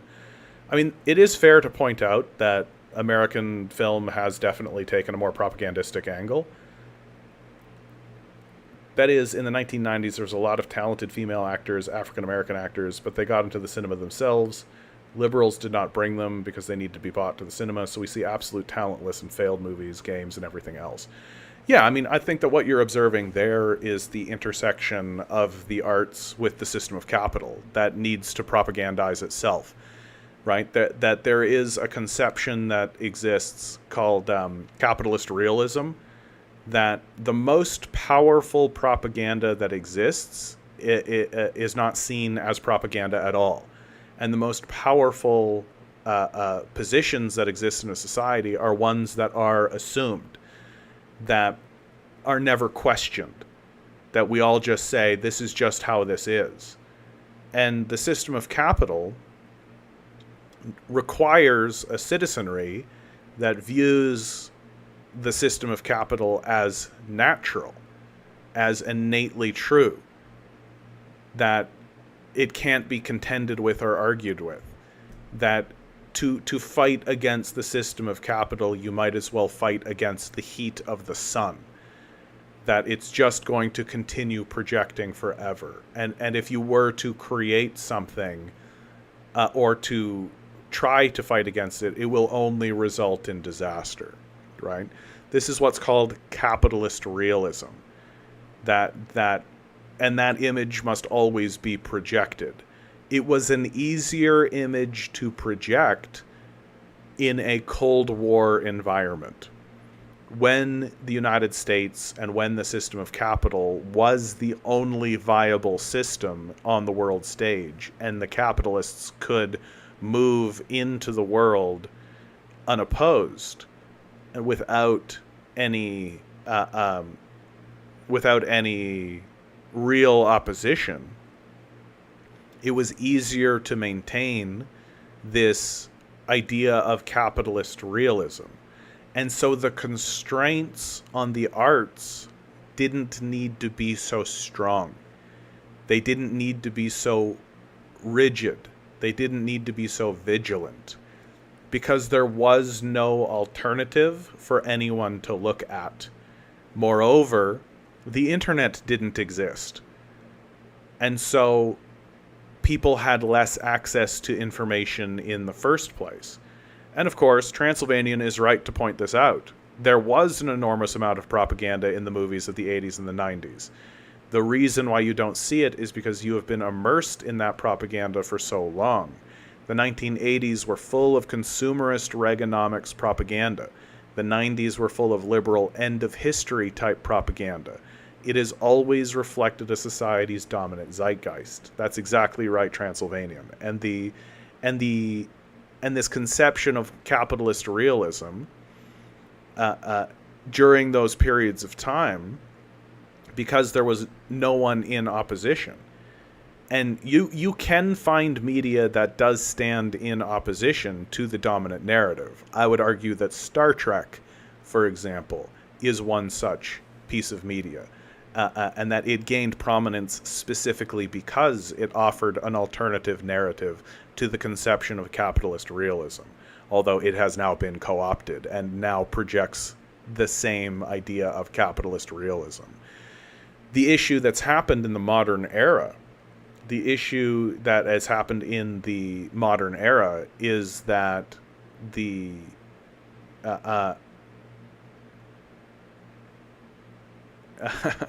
the issue that's happened in the modern era is that we have the internet, we have alternative models that we can look at, we have alternative viewpoints of the Soviet Union and of the Chinese Communist Party. We have alternative worldviews that are rising in challenge to capital. And so the propaganda is worse. It's harder to maintain the image. Although the modern superhero culture is absolutely proto-fascist propaganda, right? It's just essentially cops at the highest possible level. Mr. Rumble continues. I understand that you don't want to associate yourself with the games of capitalism, but liberalism is inherently a bad cosplay of the Soviet Union. I mean, it's just factually not. I'm not a liberal, I'm a communist. Mr. Rumble says, well, do it. The Soviet Union lost to the United States, and the United States has a lot of weapons, and the CIA imprisons its politicians in every country. How can you fight capitalism? It seems to me that the United States will destroy Russia first, then China, and then Europe. I think that I can say pretty safely, my man, if that's the position that you're holding, that you're not really seriously engaging with reality in geopolitics. The United States is struggling to win a war in Ukraine. It's dealing with a genocide in Gaza. It's not going to win a direct war against Russia, and it's certainly not going to win a direct war against China. Like that's a pipe dream of the highest order. Like, the United States is struggling to contend with Yemen. Like, the United States had to pull out of Afghanistan. They lost against the Afghanis. They lost against the Vietnamese. Like, I don't know where you've got this idea that the Americans are actually so overwhelming that they're going to be able to destroy the Russians and the Chinese. And that's supposed to be a serious point that I'm supposed to take seriously. I just don't see how that's possible at all. Like, perhaps the United States could destroy those countries, but they would be destroyed in the process because it would be a nuclear conflagration. I think there's something accurate to this. I don't think the United States wanted to win Ukraine or win anything in Gaza. It seems to me the USA is just making money. Yeah, that's right. That is actually more or less my position as well, that the United States is exploiting their tax base, extracting as much wealth as they possibly can, and then transferring that wealth into the pockets of arms dealers, essentially, who need to drop bombs on something. And so they choose to drop bombs on Ukraine and choose to drop bombs on the Gazans. I do think that there are also some geopolitical aspects to it. So, for example, in Ukraine, I think they wanted to drive a wedge between Russia and Europe because they don't want those two forces to cozy up. They want Europe for themselves.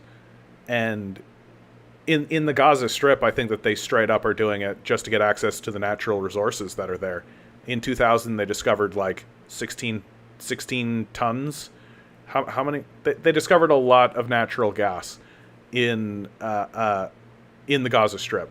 And so I think they're cleansing it so that they can get access to that natural gas.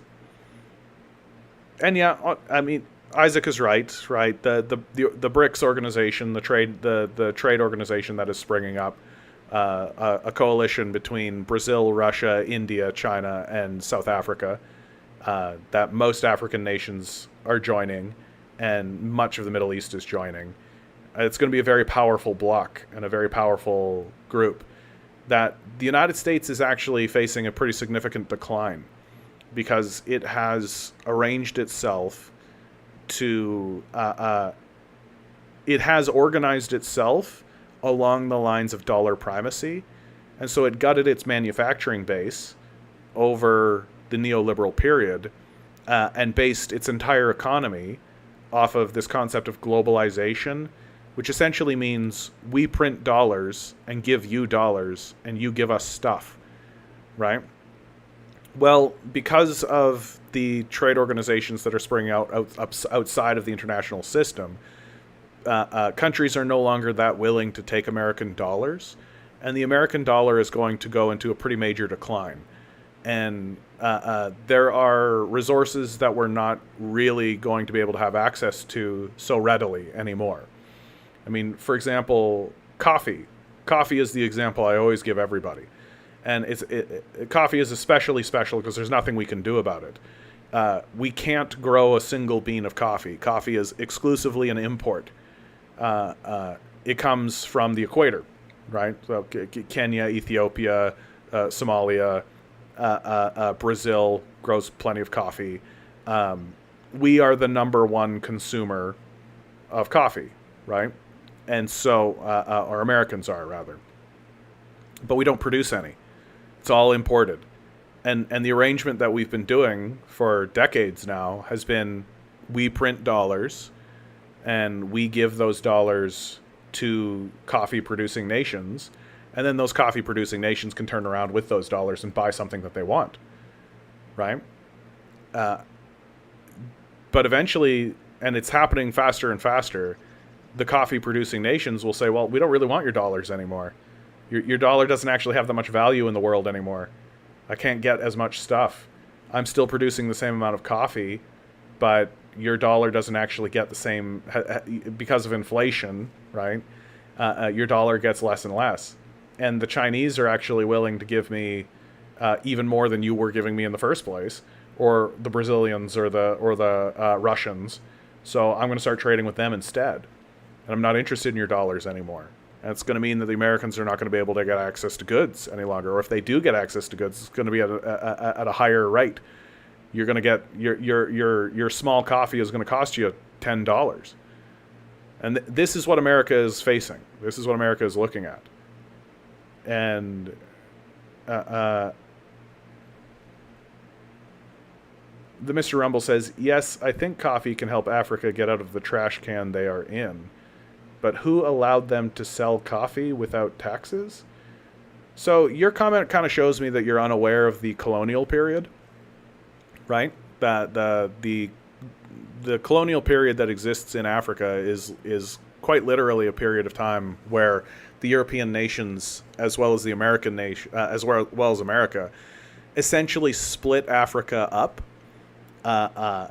and then invaded it and enslaved it, right? And colonized it, created a series of colonies out of Africa.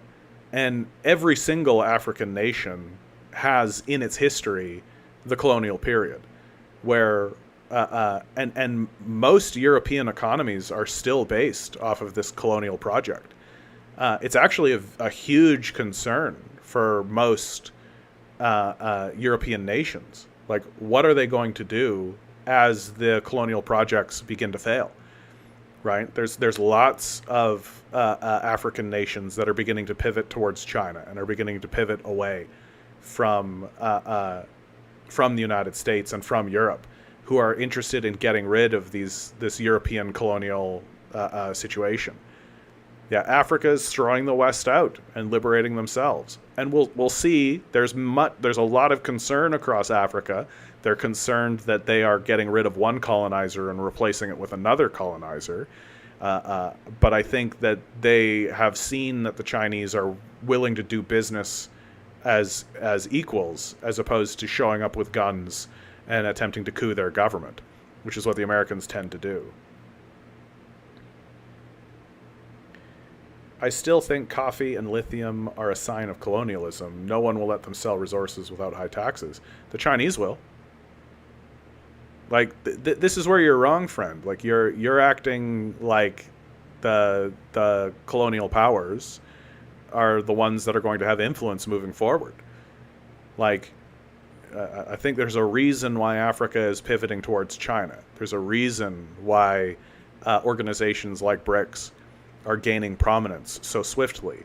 And it's because these African nations feel like they can get a good deal and they can get a better deal.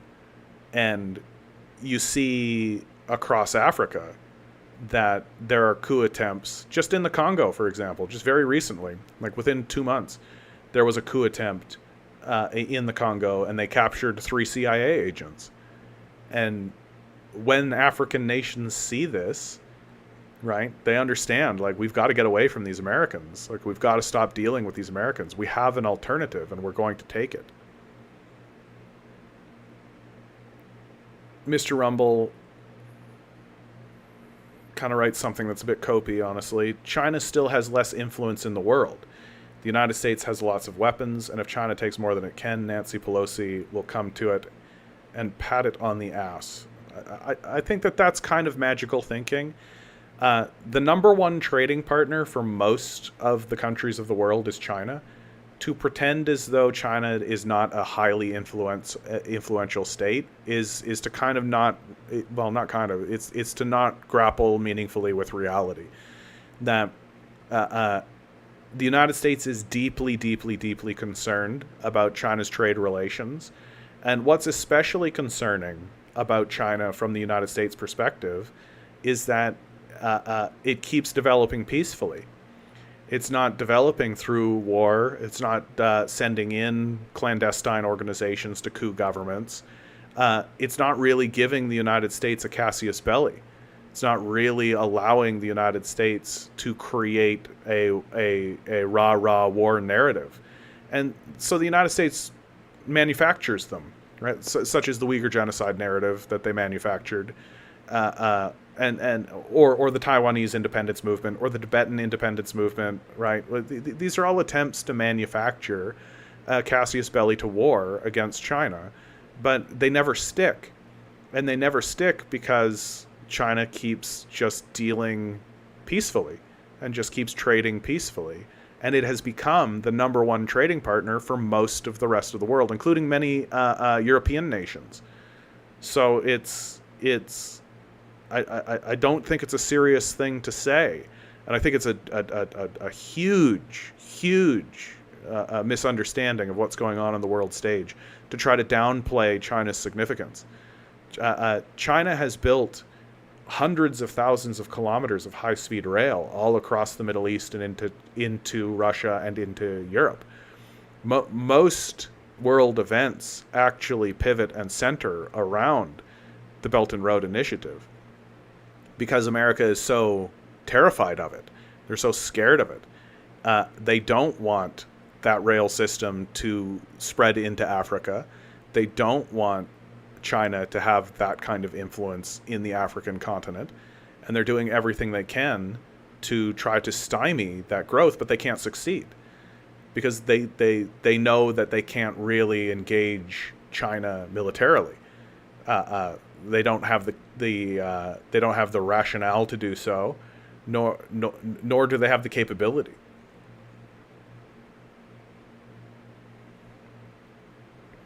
Yeah, I mean, the Mr. Rumble, I'm going to tell you straight, as kindly as I can, okay? I'm going to read this comment. It seems to me that the United States can simply attack China, and China will not respond in any way if the U.S. wants to. I don't think you're meaningfully grappling with reality.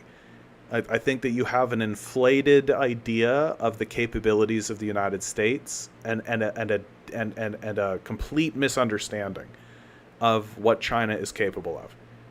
That the United States will absolutely not be able to just walk into China.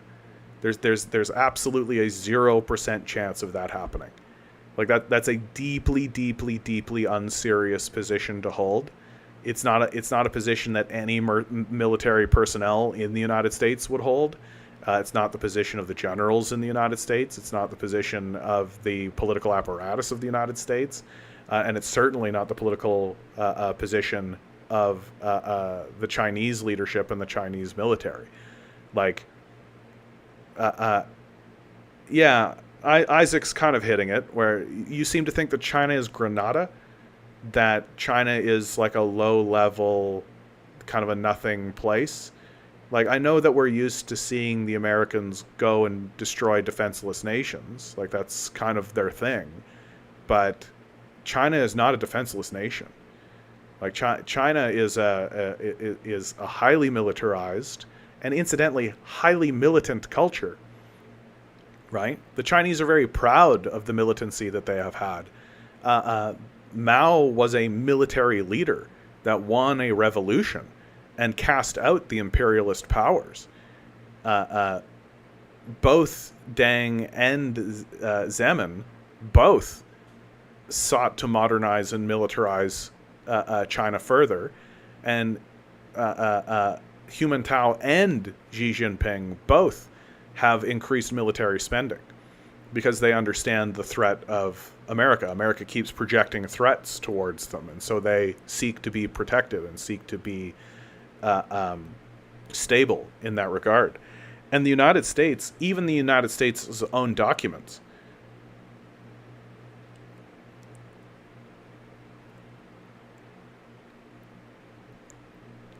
the Mr. Rumble continues, I just see that the United States was a friend to Russia. Again, I don't think that's a serious point. I don't think the United States really ever was a friend to Russia. A friend of convenience, a fair weather friend, if you like. And we destroyed the Soviet Union in order to be friends. But the United States wanted to put us at odds with Ukraine, and they just did it, and everyone in the world thinks that Russia is a bad guy. Well, everyone in the Western world.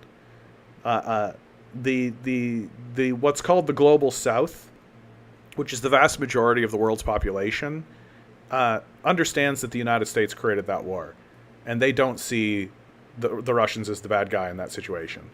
Like, they understand, and the reason why they have such prescience and the reason why they understand it is because the narrative fits with the way the United States acts in the world. And for God's sakes, we literally have Victoria Nuland on tape planning a coup. Like, this narrative, the United States coups a government to install a Western-friendly leader that does what NATO says. Like, that's extremely common. It's an extremely common narrative that the rest of the world, like the Global South, the non-Western world, understands completely. Like, if you're living in South America, within your lifetime, you have seen the United States coup multiple governments. They couped the Venezuelan government. They attempted to coup the Venezuelan government. They attempted to coup the Bolivian government. They did coup the Chilean government and installed Pinochet. Like, if you're living in Latin America, you know exactly what the United States does. You know that they absolutely overthrow governments. If you're living in Africa, it's the same story. And if you're living in the Middle East, like, if you're living in the Middle East, you know that the United States is a hellish demon Nazi regime. Absolutely. Like, if you're living in Afghanistan and you've experienced the CIA death squads that walk around murdering children in the streets, you're well aware that it's a Nazi regime. And so the narrative of the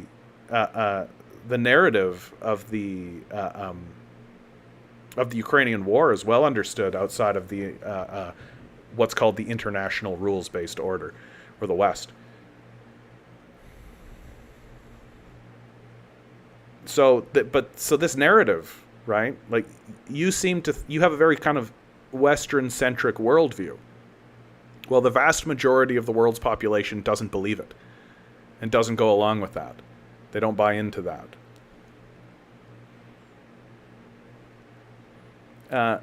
Mr. Rumble, you can rock the case of Taiwan, the case of Uyghurs, whatever.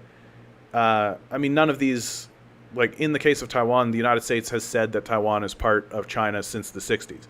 That was Richard Nixon. It was part of the negotiation to end the Vietnam War.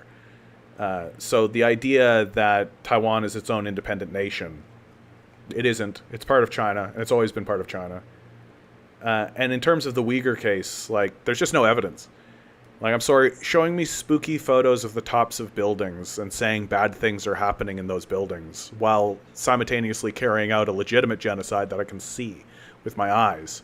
It's not convincing. And also I find the Uyghur case to be so charming that the United States suddenly we're supposed to believe that after 40 years of absolutely decimating Muslims wherever they can, literally enacting a Muslim ban, suddenly we're supposed to believe that the United States really cares about Muslims.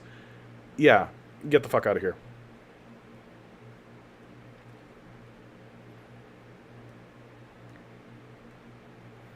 The US can always wave a test tube with chemical weapons at the UN and find a reason why it can bomb China if it becomes a real threat. I mean, they can choose to do that if they like, but it's a failure. Like, they're going to lose. Just like they lost in Iraq, just like they lost in Afghanistan, just like they keep losing wherever they go, right? Like, the United States doesn't win these wars, right? Like, they just do a lot of damage. And if they pick a fight with China, they're going to find that it's not a pushover.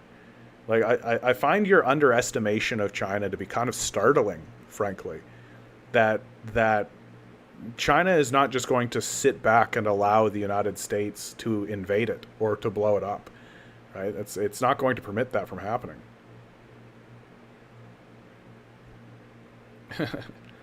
Okay. So China needs to come up with Terminators as soon as possible. Otherwise, the chance of survival decrease. Yeah, it's about as unserious as it gets. It seems to me that Africa needs some kind of unification and a single-armed alliance in order to somehow resist the U.S. PMCs. I mean, that's essentially what they're building. Like, Gaddafi tried to do something like that in Libya, and the United States went in and murdered him and destroyed the country. It was easily the largest crime of that decade, 2006. Under the Obama administration, where they just decided they were going to go in and murder Gaddafi and destroy a socialist country. I think that's right, XD. That's fine. I think it's been an enlightening conversation, and it's given me a chance to state a case, which is always positive, I think. Like, I'm here to educate and inform, right? The way the Africans are dealing with the post-colonial period is through trade with China. That is what they're doing. I tend to agree that some kind of federated Africa would be powerful, but I can't predict anything. Okay, guys, I'm well over time. So I'm going to pull a trigger, and I'm going to call it. Always remember, each and every one of you is a quantum being, walking around in quantum energy. These billionaires are spending hundreds of billions of dollars in the hopes you'll never realize it. You'll just stay the good little commodity they need you to be. Rebel. Revolt. Repent. Good luck. We're going to need it.